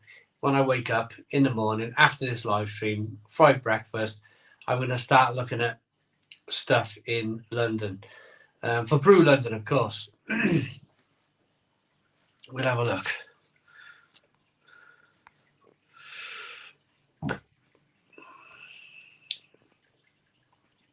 Two versions of lager and a gold nail, Smack Beach. Any ideas for keeping beers cold without a fridge? Mine just died. Chris B. See this conservatory here? This conservatory is currently, it's probably about 10 degrees. And I can just about drink a lager at 10 degrees. I can drink an ale easily at 10 degrees. So if you drink ale, leave it in your garden. Leave it somewhere quiet in your garden, somewhere where it's not windy, sunny. Leave it in the shade in your garden in the winter. Brilliant. Cool your beer down. Stu Not Stu says, evening Si, a weekend of F1 and beer for me. Perfect. Yes. I see Alonso is 2/10 in practice. Probably the Red Bulls are sandbagging. The Red Bulls are probably sandbagging. But Alonso 2/10 off on the mediums compared to Verstappen on the super softs. So could be a good race. Could be a really good race Sunday. I'm looking forward to it too. Stu, not Stu. Yeah, could be good. Chris B, any ideas for keeping beers? I just read that. Simon D. Latham with a £2 super chat.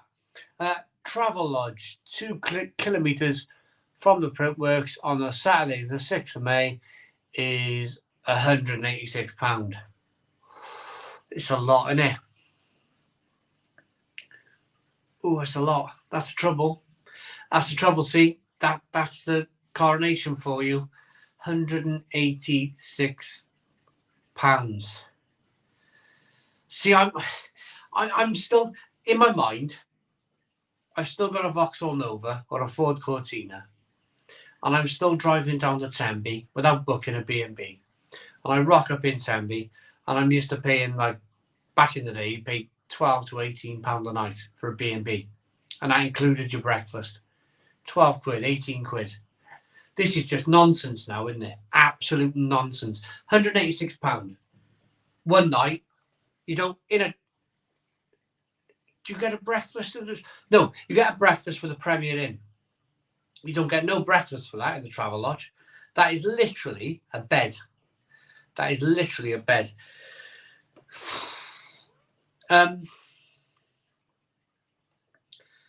See, the thing that I need to look at, Simon D. Latham, thanks for looking for me. I know the Travel Lodge. I think I've stayed there. Thanks for looking. What I need to weigh up is I could go to Cheltenham on a return, day return, for 40 quid. Beer, another 30 quid. Bit of food, tenner. So I can do that for £80, and I can do the beers, bars, and pubs of Cheltenham, and it'll cost me 80 quid. It's so, I love Brew London, because I tell you what I love about Brew London is that you meet so many fantastic people.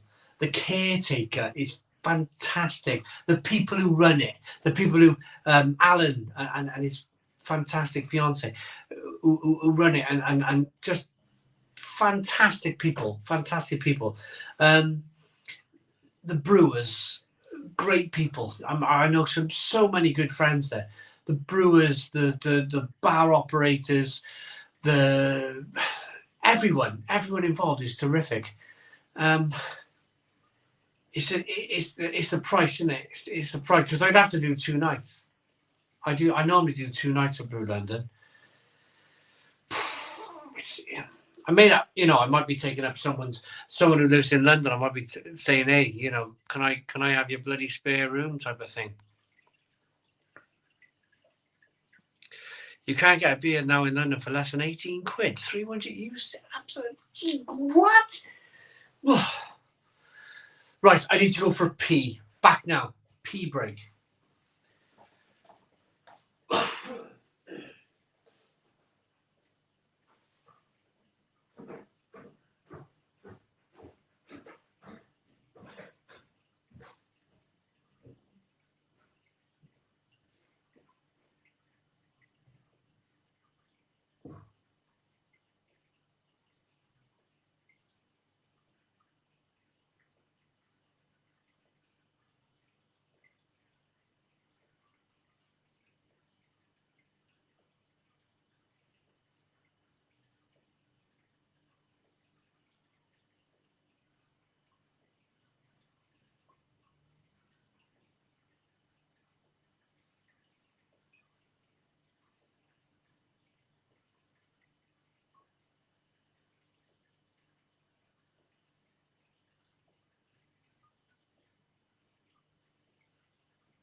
I remember years ago, you could just walk into a hotel and book a room for, say, a week without paying up front.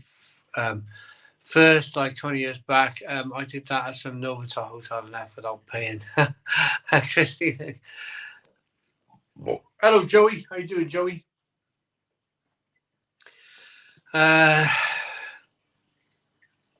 Is anybody into La France? I love France. France is great.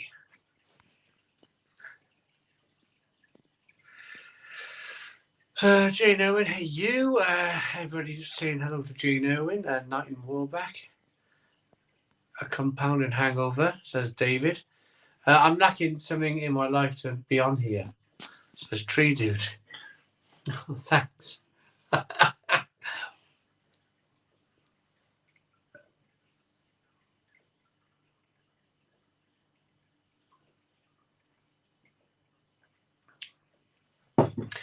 Solid gold bowler hats in London. Right. 193 people into the Stone Crow virtual pub. There's football on. There's Children in Need or whatever is on. Red Nose Day, whatever. St. Patrick's Day. We're having a bit of a hammering tonight, aren't we? Well, we're doing all right. We are actually doing okay. I'm quite happy. Well, what else? What other comments have we got? What other subjects can we cover tonight? Should we cover something? Everyone's having a chat. Everyone's having a chat. Right. We got some comments.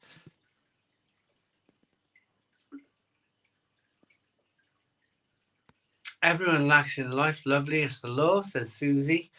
Just got here. What we drinking? Mike, I'm on the inevitably Vice beer. Just home from local ale house with some fantastic craft beers on tap.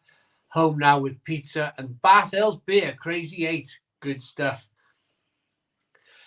Good stuff. I don't understand how comic relief can be so unfunny, says Ghost Future.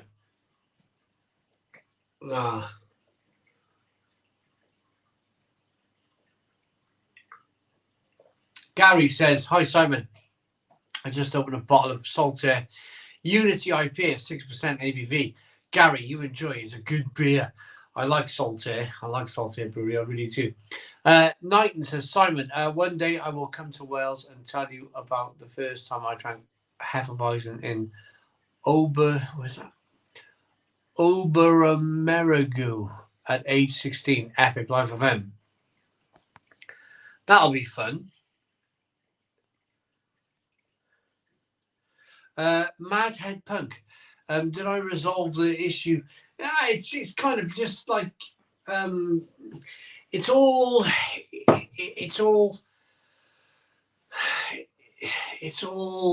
sorted. It's all sorted. It's pretty much sorted. Mad Head Punk. Pretty much sorted. Shreddit says he just got here. Been on the Stellar Unfiltered, now on the Guinness. Well done, Shreddit. And Ryan Malone, I'm on the Brewdog Black Hat. School. We got cool. We got Jonathan Niblock in. Hello, Jonathan. Seen the latest Tesco haul videos. Scary times for supermarket craft beer, fruit juice and sugar stouts. Well, yeah, Jonathan Niblock. Yeah, I kind of like. Back to the bottle shop, isn't it? You know, that sort of thing. Top tip: Old Kent Road and Whitechapel are cheap to stay at in London. I remember from my Monopoly set. I was thinking then, that's Monopoly, isn't it? Robert, Hobgoblin IPA for the win.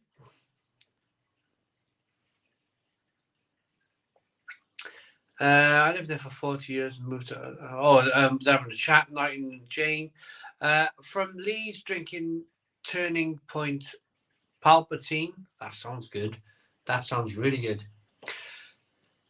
Yes, Nicholas Feast. We've it's sorted. It's more or less sorted. Just keeping my head down out of the way, like, you know. No more good deeds from me, you know. No more like No more good deeds. Yeah, just keep my head down. Keep my head down, mind my own business. Don't get overly involved anymore. And yeah. Yeah, it's a much more peaceful life, I'll be honest. Much more of a peaceful life when you just keep yourself to yourself. Just had a quick look at hotels over the Brood London weekend. It's really expensive that weekend. Yeah, it's a real thing. Graham 101. Obermango is in southern Bavaria, birthplace of Hefeweizen. Ah, Knighton. Right, I got you. Christine says soon you will see grown men drinking IPA through a straw, lol, if they keep on with the fruit juice. Shredder says, Simon, when are you going to do a Valley pub crawl? Nantmall, Garw, Maesteg, Carew, never mind, Bath and Newport. Shredder. I'll get up there. Be nice, wouldn't it? Be nice. Valley pub crawl. I worked an awful lot in the South Wales valleys as a youngster. I worked an awful lot all over the valleys.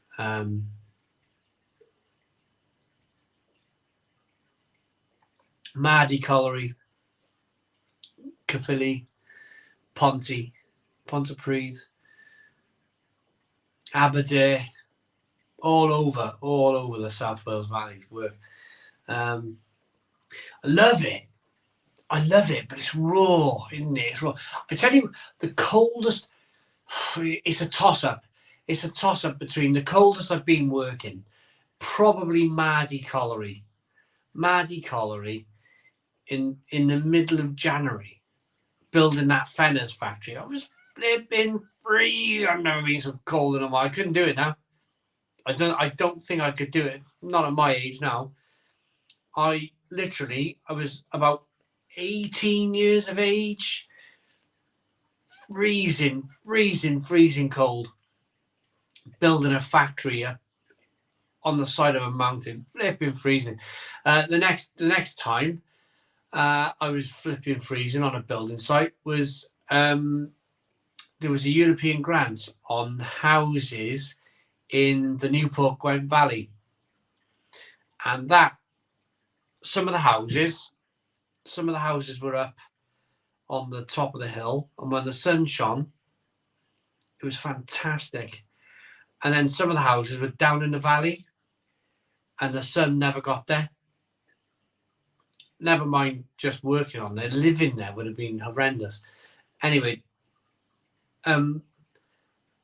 it was freezing. I've never been so cold in all my life. Trying fitting garden gates and stuff and fencing in the middle of winter. Fencing, garden gates, outside toilet doors, outside toilet door frames, roofs that are rotten. You have to change all the roofs, fascias, guttering, all that kind of thing. I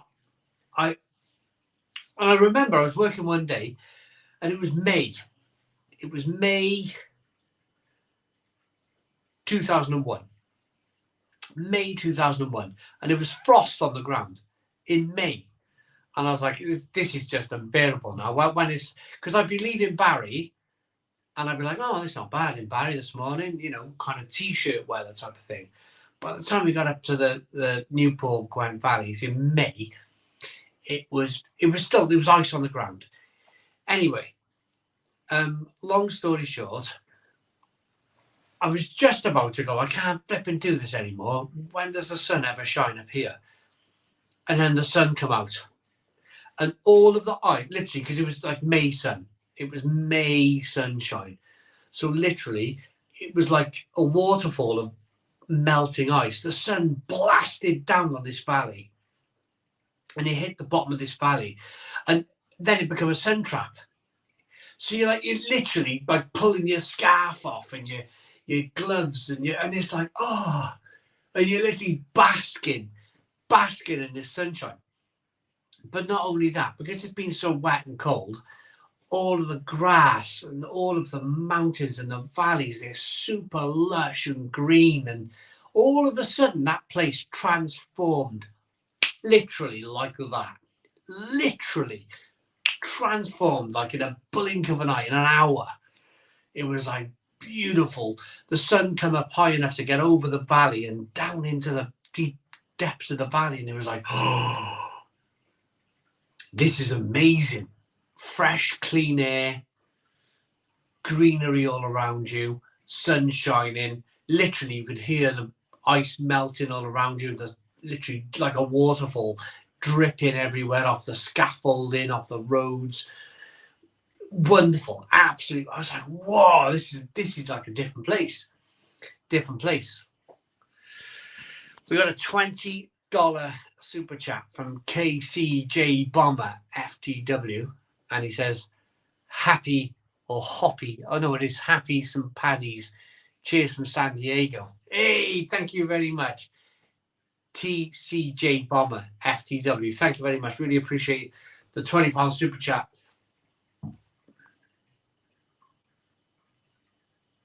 Ooh. Oh, hello, Tinder.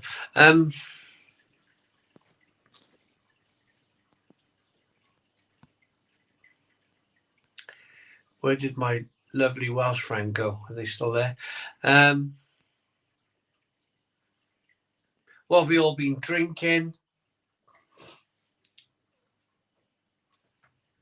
I've had a Guinness, St. Patrick's Day, in my green jumper. I've had a Brewdog Black Heart, and I'm currently finishing off my third beer of the night, which is a German wheat beer from Lidl.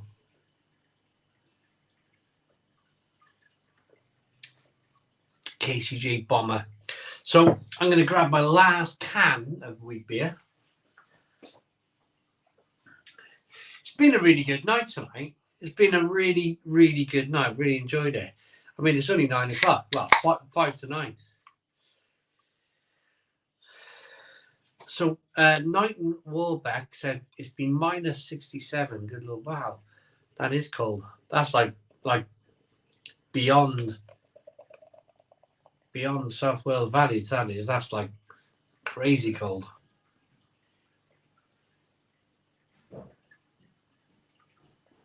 Simon, you were a grafter.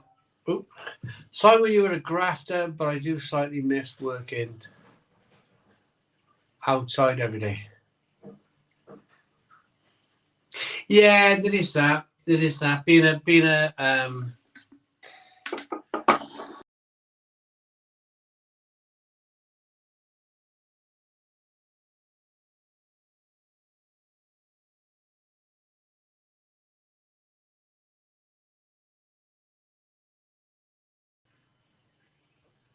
my back. Something just completely went boof. Something just went woof. The whole thing just turned off.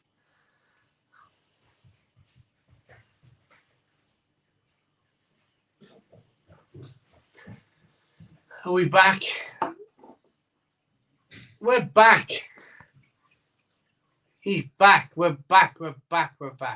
Last can of wheat beer or last can of the night. William, no. Last can of wheat beer. I've got another 5 bottles. I got another 5 bottles of wheat beer. Put another shilling in the meter. I don't know, James. I don't know what happened, James Webber. 1 minute I'm talking. I looked down to finish pouring my pint, and I looked up, and it was a black screen. I was like, "Ooh, what's going on here then?" KO, we're back. Don't you worry about it. We are back. Oh, what was I talking about? Yeah, I've had a Guinness, a Brewdog Stout, and 2 Weiss beers so far. So where are you guys from? What are you drinking? Where are you from? What are you drinking?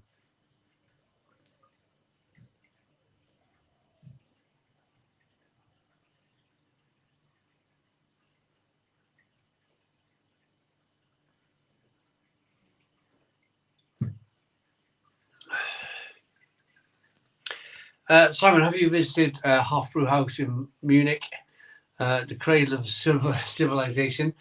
Knighton Warbeck, I'd love to. I'd love to go to somewhere like that.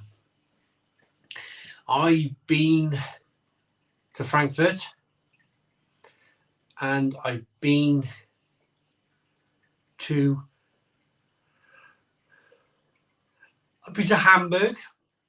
Hamburg in Germany, but never Frankfurt, never Munich. I'd love to go to Munich. Oh, flipping heck, I'll be flipping. My goodness me, I wouldn't come home.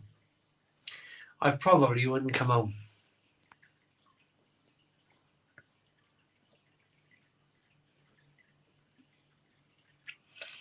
Anyone tried Teeling Irish whiskey? No, I don't. No, never.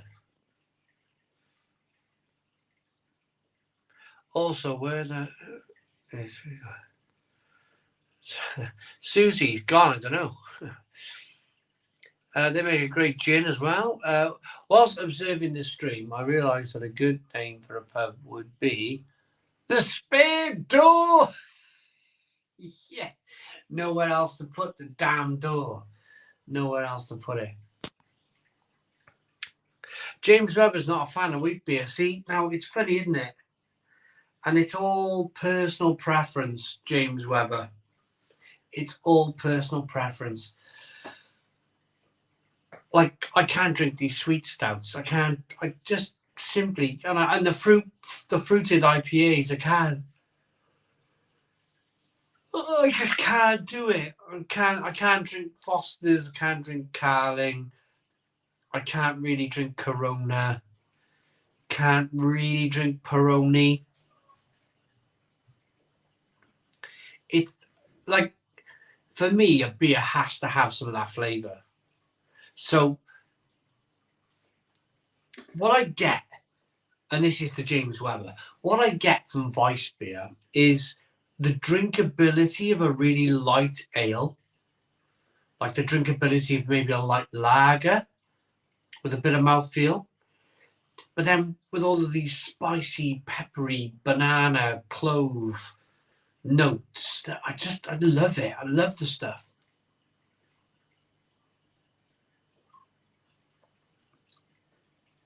Absolutely, like pint after pint after pint of it. If it come out the tap, I would be, and they called it water, I'd be the highest water user in the world, I think. For a private house, that is.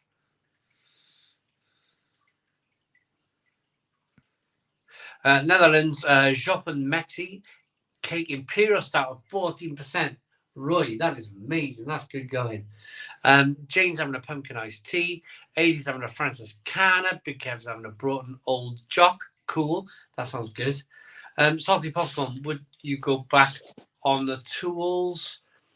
It's a conversation we've had. Me and my wife have had it recently. We push the YouTube channel as hard as we can. We really do. And like, there's months where everything's fine. There's months where everything's absolutely fine. But then there's months where your car goes bang, like our car did last month. And then that leaves us a little bit exposed. It really does. Just being perfectly honest with you guys, it's left us a little bit exposed, where we've gone, okay, we're going to buy another banger. We're going to buy a Fiat diesel and hope it lasts 6 months, a year maybe. And then we're going to be in that very situation in a year's time where but for me, I've lived my life like that. I lived my life like that because as much as I love the tools, that's very seasonal. That is very seasonal. You can have agencies all summer. Agencies phoning you up. Oh, we'll offer you £12 an hour. I'm talking about back in 2005.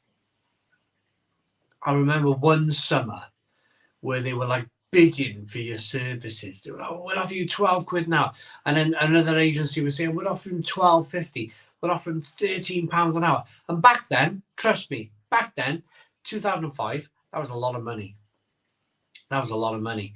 That was like you could go out, you could pay your mortgage, pay your petrol, pay for your car, all your gas, water, and electric bills, and you could probably afford to go out for a meal every night of the week.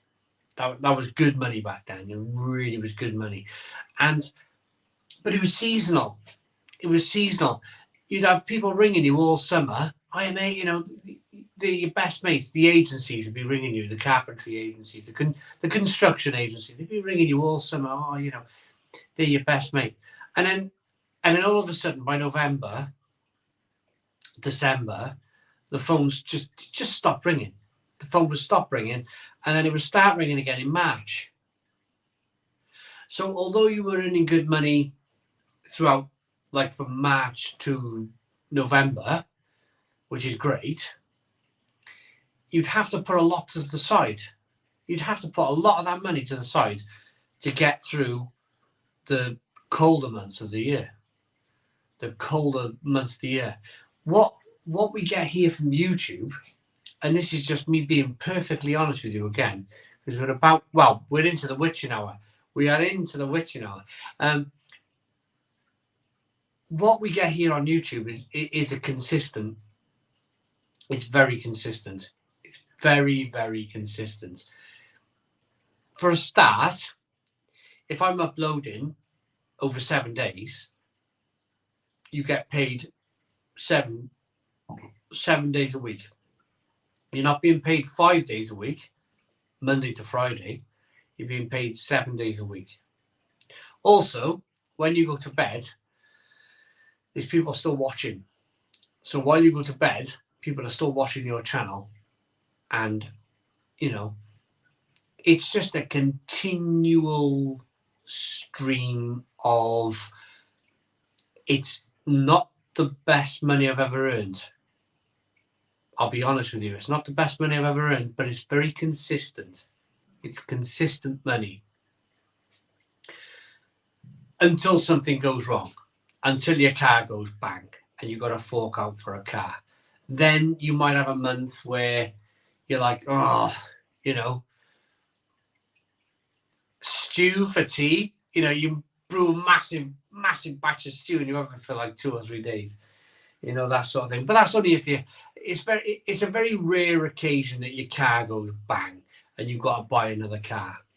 I will never, and I'm not judging anyone. It's the witching hour, so I can say what I like now. I'm not judging anyone.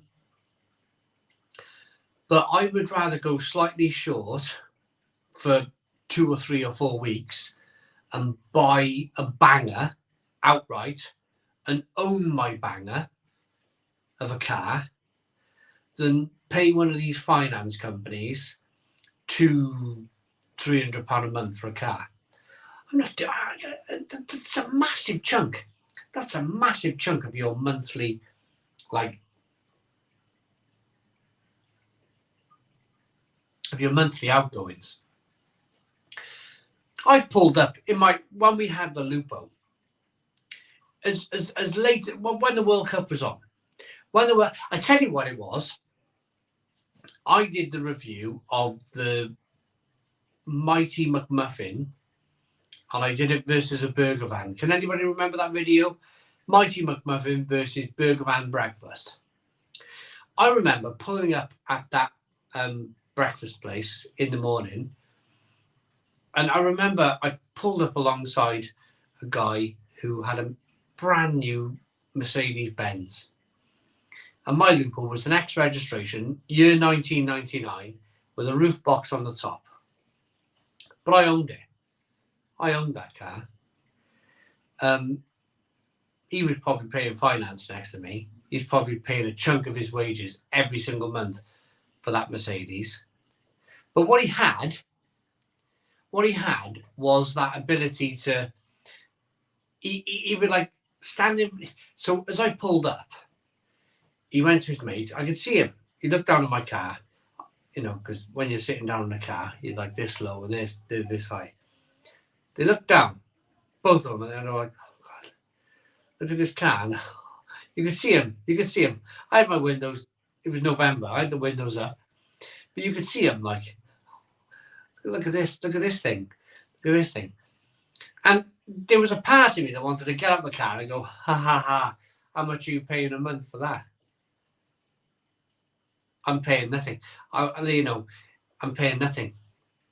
It's just petrol. Petrol and car tax. I own this car. Mine.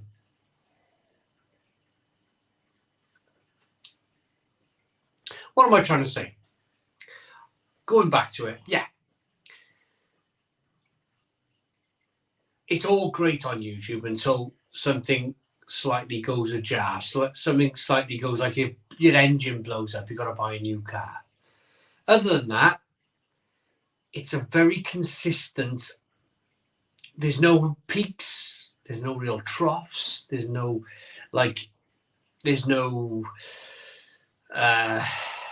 fantastic months. It's a very level, consistent level of living. I don't need much to stay alive. I buy the kids' school uniform every year. I drive them to school. I come home. I do my beer reviews. I go for a walk. I cook some food. I live a very cheap life. I live a very, very cheap life, basically.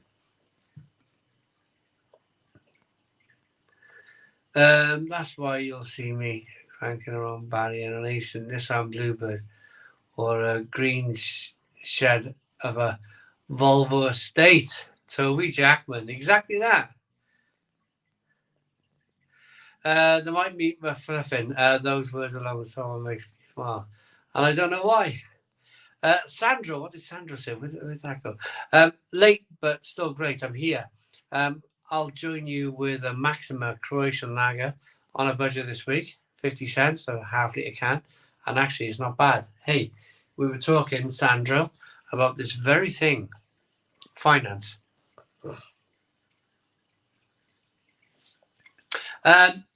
No, Simon, his assets were paying for his finance deal for free. Well, whatever, innit? Whatever. Stuff from Leeds. Now drinking a Brew York Empress on cocoa. Yes, mate, I'm enjoying it. Lots of people talking to one another. We chose what we want to spend on. For me, it is travel, and that means cheap beer. Simon Wood, how are you doing, Simon? Forgive me, Simon Wood, but I think this is your first comment of the night. I didn't see you come in tonight, Simon Wood. I will apologise. We've had problems with the Wi-Fi and all sorts tonight. I love this Jackanory part of the live stream. Jackanory.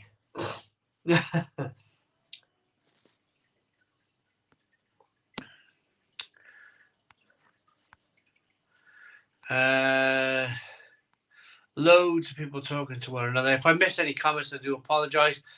Consuming Whole Garden Week now in Tampa, in Florida. Stuart Rudolph. Brilliant. Living a simple life is the best way, Simon. The fewer possessions, the better, says Sean. I'm sat. I feel like I'm a scratch record at the moment because we were talking about this very subject last week, and I'm not going to cover it all again. Simon Wood says, "Lol, it's okay." Where did that go? I come in when you were talking about Brazilians and Italians.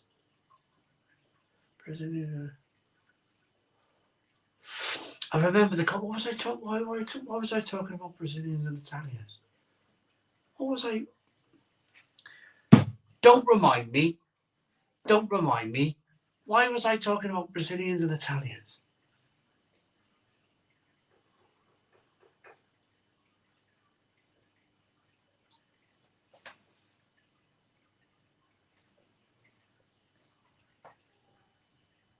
I can't remember.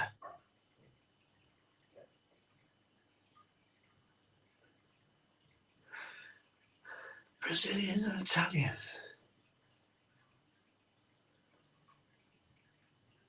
Football?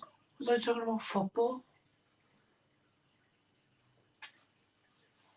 I can't remember. Brazilians and Italians. I can't remember. You'll have to let me know now. I can't remember. Simon Wood got some nice jokes again, says Roy Bryan. Nigel, is the Tesco Guinness Surger any good? £22 at the moment. Nigel, well, it turns out, Nigel, that it only works with the un-nitro beers. So it turns out if you buy the Guinness draft, the normal Guinness draft, which is cheaper, then it's already got the surger in the can. So you don't really need the... I mean, it was a bit of a... For me, it was always going to be like this kind of like St. Patrick's Day. I seen it come in. I was in Tesco. I was like, St. Patrick's Day's in a week's time. Makes sense to buy this now. Make a video on YouTube. Maybe make another Brewdog video. Get 2 videos out of it. Yeah. It's kind of like a... For me, it's a bit of a kind of like a video opportunity. But, Nigel, just buy the normal draft cans. Buy the normal draft cans. They do exactly that thing, and it's all in the bottom of the can. Wacko, I'd rather drive a 10-plate Fiesta and drink decent beer than drive a Merc and drink Heineken or Brewdog. Well, exactly. Yeah, exactly that. I've been to Nice and the Isle of Greece, says Paul. Nice, bit of rhyme in there. Hit the like button. Do it now. Get to the chopper. How many likes do we have? How many likes do we have? Was it hairstyles of a Brazilian and a Hollywood, but never an Italian? Well, Brazilian, Simon Wood. Stephen Jeffrey said we're on 254 likes. That's pretty good. And Paul Jones says, I've been to Nice and the island. Oh, I've read that already. Was it football? Might have been football. Salty Popcorn had problems handling this car back. Knocked me £2,000 for a slight dent. So this is the thing, see? That's £2,000. I mean, in this day and age, well, let's be honest, Salty Popcorn. It wasn't that long ago when £2,000 was a lot of money. And it's still a lot of money for some people. Still an awful lot of money. These companies now, it's almost like, who was I speaking to about this? Who was I speaking to? Like, it's almost like £1,000 is the new £100. Remember when, I remember a time when, I can remember a time where £100 was a lot of money. I can remember, certainly in Wales, back in 1996 when I left school, 95, 96, £100 was a lot of money. It was a lot of money. You could run around Lidl all day long. All day long, fill your trolley, and your trolley would be about £30. And you'd have a massive filled trolley in Lidl. And you'd never spend £100 in Lidl. Now, it's frightening. It's frightening now, because if you filled your trolley in Lidl now, even Aldi, Lidl, all of these discount supermarkets, never mind Marks and Spencer's or Sainsbury's, these biggest, more costly Waitrose type of places. If you filled your trolley in Lidl now, it'd be about 120 quid.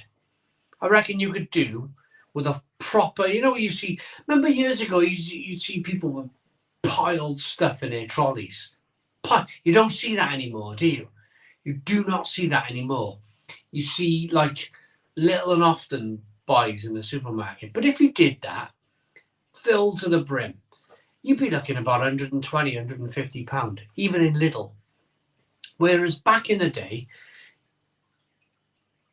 I know you were probably earning £5 an hour type of thing, but it just seems so crazy these days to spend £120 on a shop in Lidl. Right, Roy Brilling with a €6 super chat says, Simon, you said to me that you have been to Holland a lot of times, but only have seen the airport. Would like to show you around nice pubs and bars. Hey, Roy, that would be fantastic. Roy, I went to, if you have a look, Roy, I got a bloody bottle up there. Do you know of a brewery, Roy, called, thanks for the super chat, by the way, first and foremost. Do you know of a brewery called Brewery de Dr. Van der Coroner? So if you have a look where Brewery de Dr. Van der Coroner are, I went to that town. I went to that very town, and it straddles the border of Belgium and Holland. So I have been to Holland, but literally stepping from Belgium one side of a shop to Holland the next. So I've been to Holland, but the very edge, or the blooming airport. Like 1,000,000 times I've been to Schiphol, 1,000,000 times. And I'll probably go 1,000,000 times again. But I need to leave Schiphol Airport. I'm going for a wee. It'll be my final wee for a night, I promise you. What's going on here now? We've got another super chat. Wacko, watch for years, first time commenting. Keep up the good work. £4.99 super chat. Thank you very much. Wacko. I'm not gonna. Oh, what's happened here now? Sorry, Christine. I just highlighted your comment. I won't highlight or say the second name because I don't want them. I'll get into trouble on YouTube. But I appreciate the super. Pardon me. I appreciate the super chat. I'm going for a wee.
Right. Guys, if you're seeing less than 200, hit the live button where you can hold the pointer over the screen. If your connect or device is slow, you may be seeing video from 2 minutes ago. Right, okay. The world is getting harder. Even if you had money, it's better to appear to be poor. Definitely not the time to be flashy, even if you can afford to be. Well, 31G, absolutely. Roy, with a fantastic super chat. Simon, I've already got that one. Thank you very much, Roy, for the super chat. What's the least that you would pick up on the street? 10p. Oh, I still got Big Kev. I still pick up a penny. Honestly, I still pick it. If I see a penny, I pick it up. All day long, I'll have good luck. That's my motto.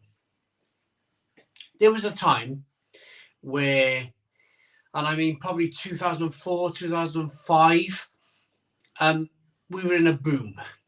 We were in like this mega property boom back in the day. Fireworks, the fireworks used to start in October. Fireworks shooting up and I'd be like, flipping heck, there's some money going up in the sky here. And it turned out, of course, it was all off people's property prices going up. And people borrowed off their houses and they borrowed and they borrowed and they borrowed. And literally back in 2004, 2005, 2006, around October time, it was like a war outside. The fire, the amount of money that went up in the sky back then was incredible. Absolutely incredible. But anyway, another thing that I found in those times was that I never had to buy my own newspaper. So I would leave my partner's house at the time and I would walk about a mile from her house to my house in the morning. And you could guarantee a Sun newspaper, which I used to read back then, and I only read it for the football. Only read that for the football. Didn't have a smartphone back then. Didn't have much kind of information coming my way. Not like today where you got information in your hand all of the time. This was the age of the newspaper. And I'd read the newspaper from back to front. I was always for the football, the sport, and then I'd have a quick glance at whatever, page 3, that sort of thing. And then close the newspaper and then recycle the damn thing. But anyway, I left my girlfriend's at the time's house and I had a mile walk home every morning. And you could guarantee you'd find pennies, 2 pences, 5 pences, 10 pences. By the time I got home, I picked up all of this money off the floor. And I mean this every single day. Every single day. I picked up all this money over the mile and I went into the paper shop. I put all this dirty money on the table and I paid for a newspaper every single day with change that I found on the floor. It was a mental time to be alive. That property boom between the years 2000 and 2007. It was a crazy time to be alive. Fireworks were literally hundreds and hundreds of pounds worth of fireworks were going up in the air. There was pennies lining the streets. Pennies, 2 pences, 5 pences. You'd be lucky to find a 10 pence or a 20 pence. But hey, money was literally lining the streets back then. And I'd pay for my newspaper every single flipping day. And then the financial crisis come in, and then flipping 2008. Well, it's been a struggle since, hasn't it? Let's be fair. I still don't think that we've recovered properly from 2008. I still don't think we've recovered. I still think that the whole world is struggling since 2008. At least we haven't experienced times like those again. Right, I'm going to skip through a load of comments now because I missed loads. I was 21 years old Friday, before payday on Monday, and had £1 to my name. I was walking to shop to buy some bread and found a £10 on the floor. Most luck I've ever had and very needed. Well, this is the thing, Simon. You deserve that. Well done. Late in, just watched the start of your stream. Can't believe you made a balls of the Guinness pour again. It was fine, Vincent. Maybe there's nothing wrong with the Guinness pour.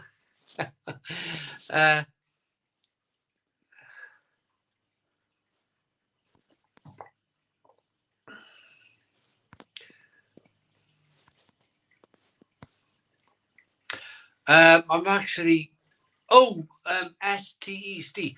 I'm actually going to hit the dislike, to be honest. I've tried this channel a few times and it's too clicky. Enjoy, folks. Bye. Steve. What do I say to that? I suppose I apologise. Um, uh, my apologies that it's you think it's clicky. I'm not a clicky person, and look, it is what it is, I suppose. You're either going to like a channel or you're not going to like a channel. I don't know. Maybe go into detail. What is clicky? What is clicky? I found a fiver the other day at Tesco. So they was to take their change from the self-service till. Well, get in there, innit? Get in there. Heaven Seven says yes. We're still in the effects of 2008. Well, I think without a shadow of a doubt, we all these excuses, everything. It is definitely 2008. I reckon it's taken. What's that now? 12. It's 15 years. 15 years it's taken, and we're still not out of the woods. Still not out of the woods. That shock, that financial shock, was mega. That was mega. And the countries, all of the countries, they still haven't got rid of their debt. There's still America, Italy, Greece. They're all still about to pop. They're all any bad move and the whole bloody thing could come crashing down, in my personal opinion.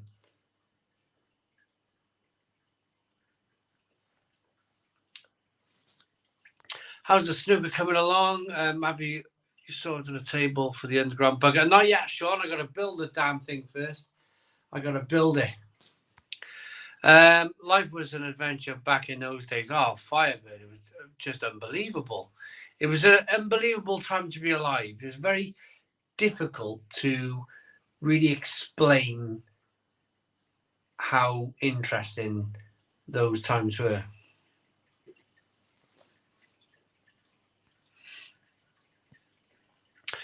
Jane Irwin found $5 on the ground yesterday at work while I was outside smoking on the last break.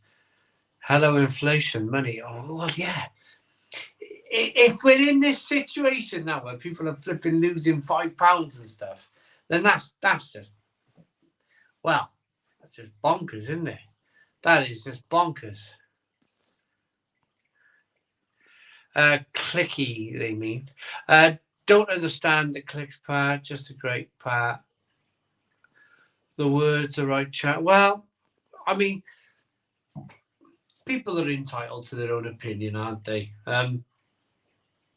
I've always been as honest as I can. I've always been as honest and as open, and you guys are as well. You guys are as honest and open, and I don't think there's any clickiness here. The problem is, I don't mind saying this because it happens a lot. The problem is that you will review a Guinness nitro surge device, and my video's got, and this is not me bragging. I'm just telling you how it is. My video's got 16,000 views, and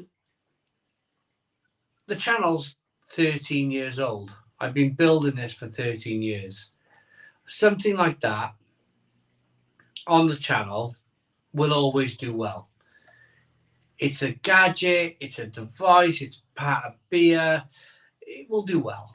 It will do well. But then there's a certain channel. There's a certain channel that they love to get it out before you. They love to beat you to the punch, however they want to call it. And great celebration, we're first, the thing is, I don't have to be first anymore. I don't have to rush a review. And this is the point. I don't have to rush a review. I can take my time. I can make sure I get it right, and I press the button and 30 seconds doesn't pass and the beer's poured. Anyway, joking aside,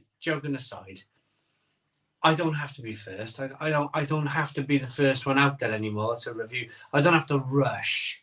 I don't have to rush out to a supermarket and buy the latest and greatest gadget or latest and greatest beer. But there's a certain channel on YouTube from the south of the UK, and they must have about 50 fake accounts. They must have about 50 fake accounts on YouTube. And they literally start a conversation, sign out of one account, sign into another, and they chip in with another part of the conversation. They sign out, they sign in with another account, and literally there's a feed on my videos. Have a look at the Guinness video. There's a feed of conversation about how bad this Guinness thing went for me and whatnot. But it's the same person. It's the same person. Yet, it's like they think that I can't see it. It's like they think that I can't see that it's just the competition. All of that effort to sign out like a competitor who was reviewed this Guinness Nitro Surge thing, and they sign out from one account to the next and you can tell it's the same person. You can tell it's the same person because it's the same flipping mindset. It's the same mindset. It's the same person. You can tell. It's like an alter ego thing. It's like something's mentally like gone wrong. But the funny thing is that they think that you can't see it. They think that you can't see that they're signing in to multiple fake accounts on their YouTube channel, and I just find it all like very, very, very, very like, as long as I can see it and justify it, as long as I see it and I go, that's him again, Mr. P. I call him Mr. P in my head now. That's Mr. P from down south.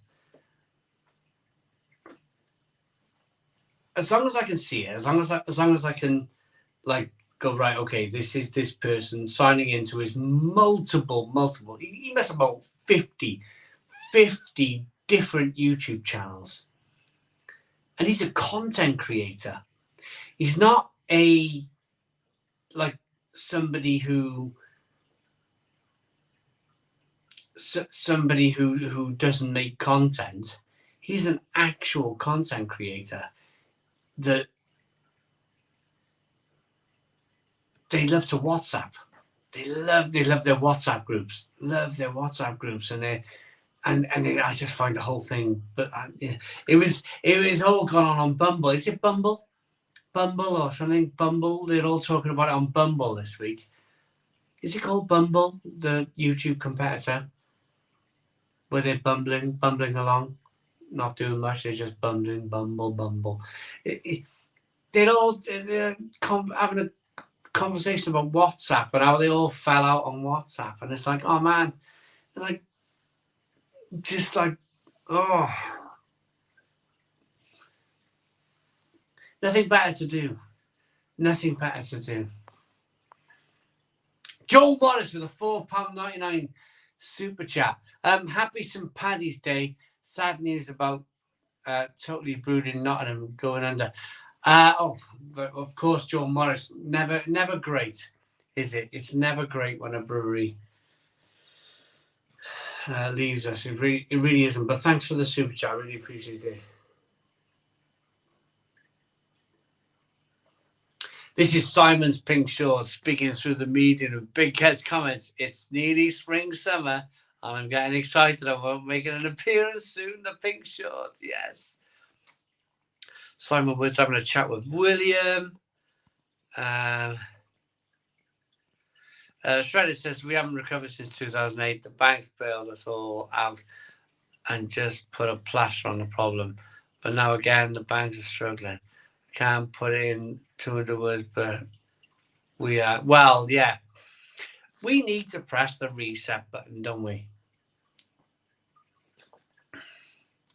Yep. Contagion. Yeah, Christine, absolutely. I once had to pull my son's PlayStation for £40 as I was so desperate. I then went to Sainsbury's and bought something for a couple of quid with a £20 and left the change at the self-checkout. 31G. Oh, I mean, you know, and this is the 31G personally here. If you're still watching, because I've been banging on about stupid stuff again that I shouldn't be banging on about, but honestly, I've been there, and you know, when you take something to like CEX or Game back in the day, and you'd sell something to buy some. I saw back in the day. I sold my Dreamcast. And I think I bought a week's worth of shopping. There's something about that, though. Although it's terrible, although it's a terrible thing in your mind or to do, there's something about surviving that at the same time as you're feeling bad, 31G, there's that feeling of survival, that feeling of, yeah, things are bad, but I'm getting by. I'm intelligent enough to wheel deal. You start to wheel and deal, don't you? I'm going to sell a PlayStation. I'm going to sell this or sell that. And there's a certain satisfaction in all of that. It's terribly unlucky that you left £20 at the self-checkout. It really is terribly unlucky. And it must be terribly frustrating because that was half of the PlayStation money. But if you didn't lose that £20 and you were able to, you know, you bought some stuff and you bought some food and whatever, and there's a certain satisfaction in there of getting by. I find it anyway. I find it like your survival instincts come through. Your survival instincts are there. They come through, and I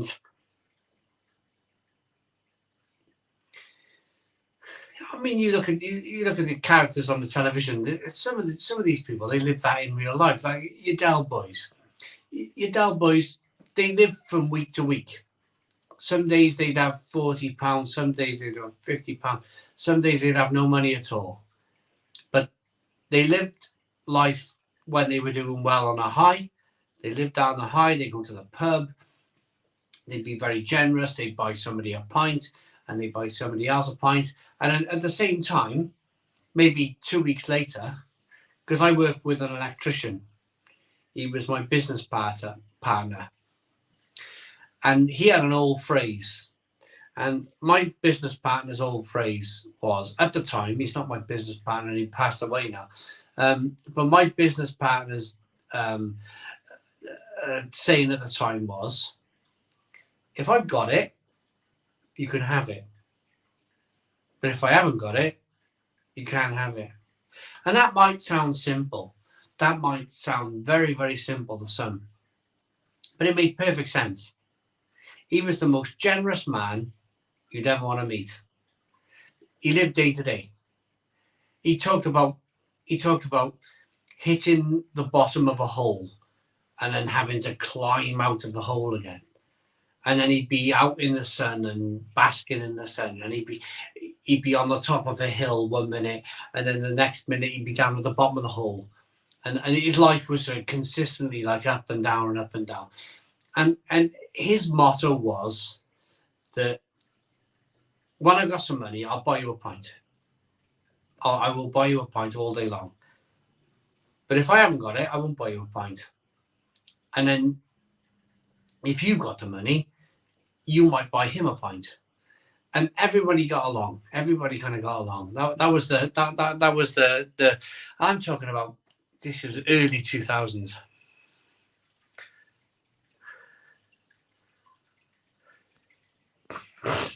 Sandro, yeah. I'm drinking a Vice beer.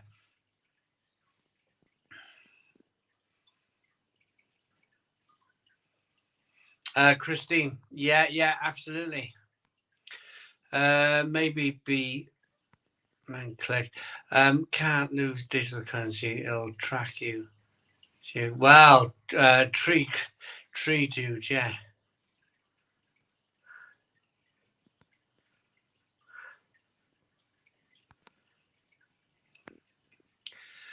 Drinking a Lagunitas Whistles Bourbon Barley Stout. Well, that was the stew, I think. Why sit in a pub you don't like? Well, yeah, there is that. Simon says if you don't like the channel, leave, and the majority of us can continue enjoying the content. It's a bad guy. Some days we're in the mood. I think I'm really far behind with the comments. We're not to judge any performance. Right, I think I'm way behind with the comments. So what I'm gonna do, I'm gonna go. I'm gonna fly. Yeah, I've even missed the super chat. Nope. Oh yeah, I have. Joel Morris, £4.99 super chat. Happy St. Paddy's Day. Sad news about. Oh yeah, no, I got that one. Yeah, I am far back on the chats here.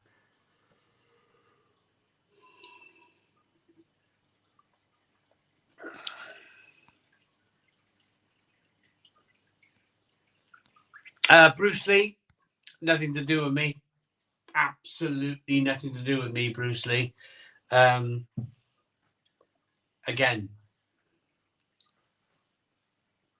none of my business. Absolutely none of my business.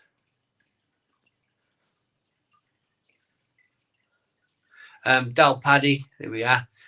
There's another one. Probably himself, Lord P from the south of England himself. Look, signed into another one of his YouTube channels. This one's called Del Paddy. Lost money night on Modern Warfare. 9 to get 300 likes. Come on, 300 likes. 300 likes at the Stone Crow Virtual Pub. Hit 300 likes. Let's get 9 more likes. 9 more likes for 300 likes at the Stone Crow Virtual Pub. 9 more likes to go. Let's go. 9 more likes to go.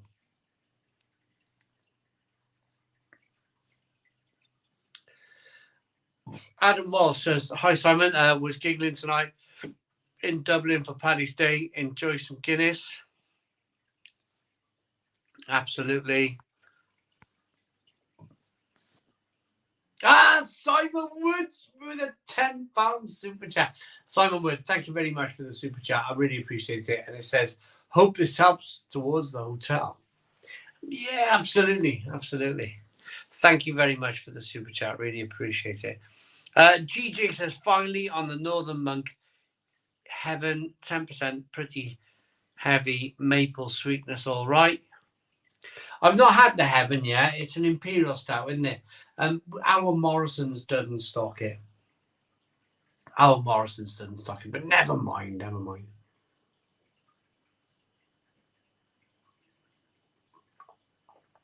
John Wick actor Lance has died age 60.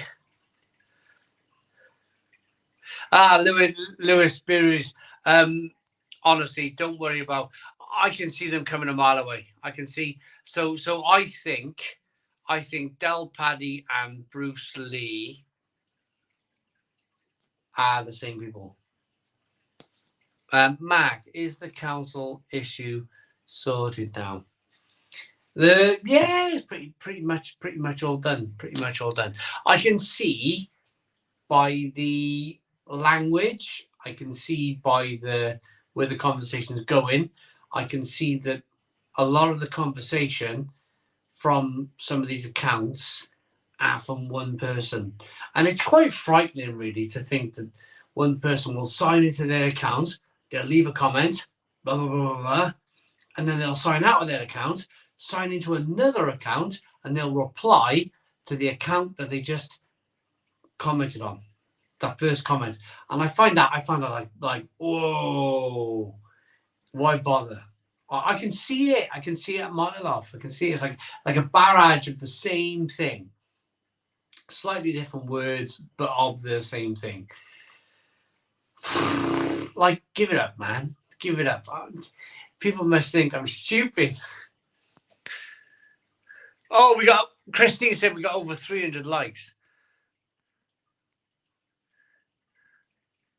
Do you live in or just a normal unknown? I live in, Google it. I live in a place called Caddiston. Caddiston's probably in the lowest 10%. How do they? There's a website you can go to where you can see well-to-do-ness, if you like. You can see well-to-do-ness. I live in the bottom 10% of the well-to-do-ness.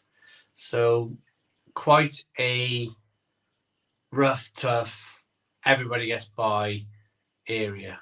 I love it. I absolutely love it. I love it. I really do. Because what you see is what you get. What you see is what you get. You really do. Mark S says, hang on, I've read the normal estate thing. Mark S, where did that go? Because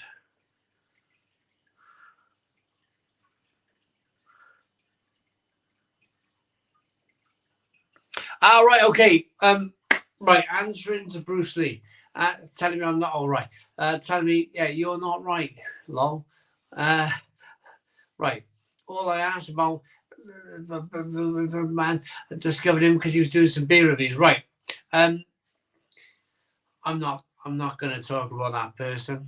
I'm not going to talk about that person on the internet.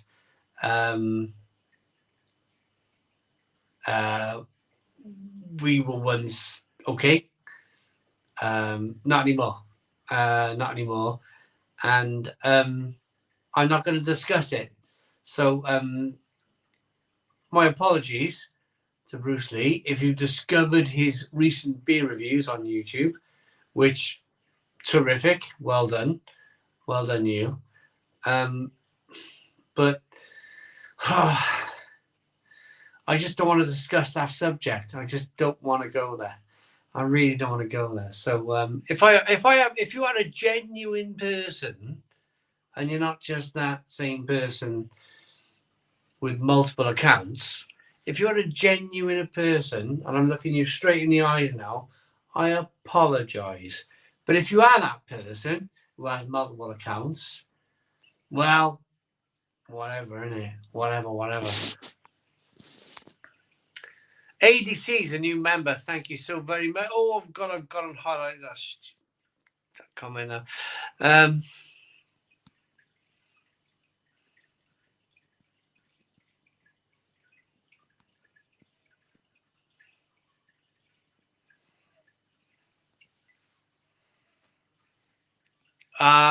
Christine, I don't know, to be honest. I don't want to go anywhere near this subject. If you can kind of understand that, or not understand though, if you're okay with that, I'm not going to go anywhere near that. Simon in the chat, have you tried Infinite Pale American Pale Ale at 0.5%? I've enjoyed 40 cans of it over 3 months, intermixed. I'd like to try their hazy. Tree Dude. I don't do non-alcoholic beer. I've always struggled with it. Because, well, I see it, and I hope I don't upset anybody here, but I see it. You're either drinking beer or you're not drinking beer. I'd rather drink a cup of tea over a 0.5% American Pale Ale. I'd rather have a cup of tea or a cup of coffee, orange squash, orange juice. You're either drinking or you're not. I know it's probably a very, very kind of awkward subject to touch, but it's not for me. On the little Perlenbacher, have some Jever in the post, in a Pills Move these days. Jason, sorry if already discussed, but with Beer Hawk changing its name to Perfect Draft, can we expect more new releases? Ooh, are they really calling themselves Perfect Draft? Well, I don't know. I don't know if that's the right thing to do, Jason. I don't think that's the right thing to do. You're sticking all your eggs in one big old basket there, aren't you? A big old basket of, when was the last time, we were talking about this earlier on, there's people on the channel who haven't bought kegs for months. I haven't bought a keg since Christmas. That is putting a lot of eggs in one basket. One massive basket of, this could go seriously wrong.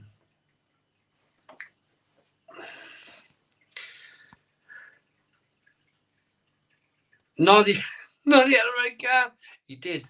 And he drove it with big ears in the side. How low ABV is no-go, says Rivernest. I struggle below 4%.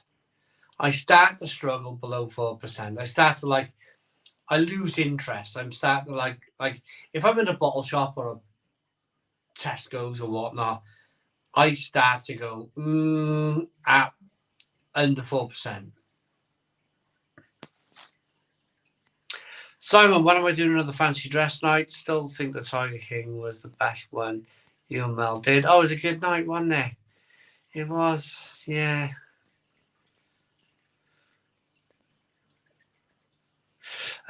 Surprised to see you still alive. Cheers to you.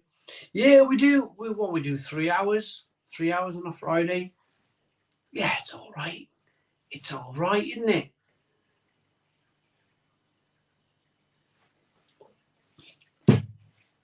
Four cans in. I'd like to drink more, to be honest. I always seem to get engaged with the comments, and I forget to drink. Really do not see the attraction of Hold on a minute. He got a shout out by otherwise you'd be in 6,000. Yeah, again, I'm Nigel. I can't. Unfortunately, I can't go there.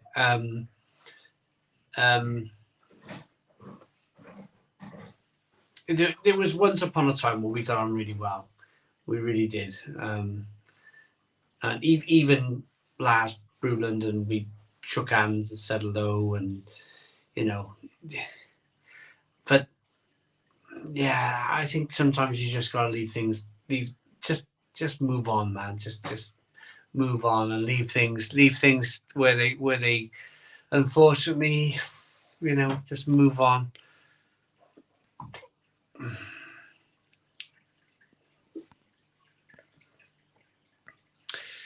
Talk us through your. Oh yes, Marcus, the fried breakfast. So, let me talk you through my fried breakfast. I looked at that comment earlier, and I somehow I've come back to it.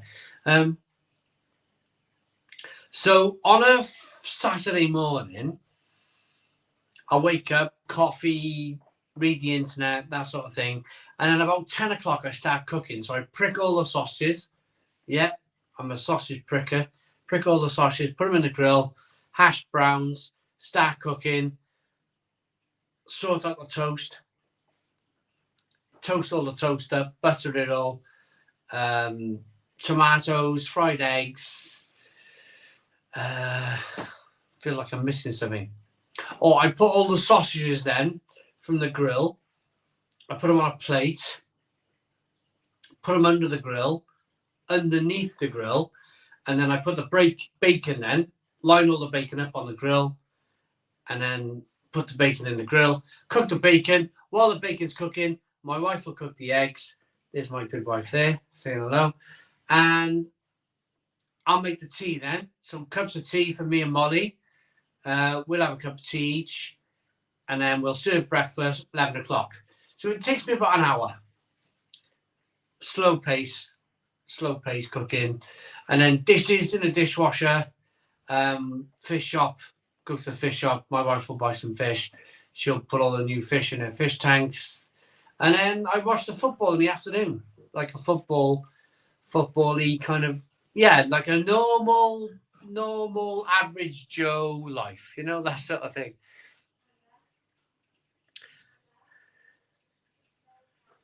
How do you cook the eggs? Fried. Oh, we fry the eggs. Fry the eggs, grill the sausage, grill the bacon. Tomatoes go in a pan. No, nothing in the microwave. Nothing ever goes in the microwave. There is a Scottish breakfast, an English breakfast. But what's a Welsh breakfast? No, there's no such thing as a Welsh. Well, no, there actually is. My grandfather, on a fried breakfast, used to put in lava bread. He used to have lava bread on a fried breakfast, and that was seaweed. That was seaweed, and I had that as a kid. We used to have lava bread on our breakfast, and that was fried seaweed, and it was fantastic. It really was fantastic. But I'm going to say goodbye. I am going to say, Michael Hill says a Welsh breakfast equals ale. Well, now you know. Now you know, Michael. But I'm going to say thank you all so very much for tuning in tonight. It's been wonderful. It really has. I'll see you all again next Friday at the Stone Crow Virtual Pub. Thanks for watching. Thanks to everybody for the super chats. Thanks to everybody for the new memberships. Thanks for contributing to the channel. Thanks for sending me some wonderful beers. It's been a wonderful night. Thank you. Boom and cheers.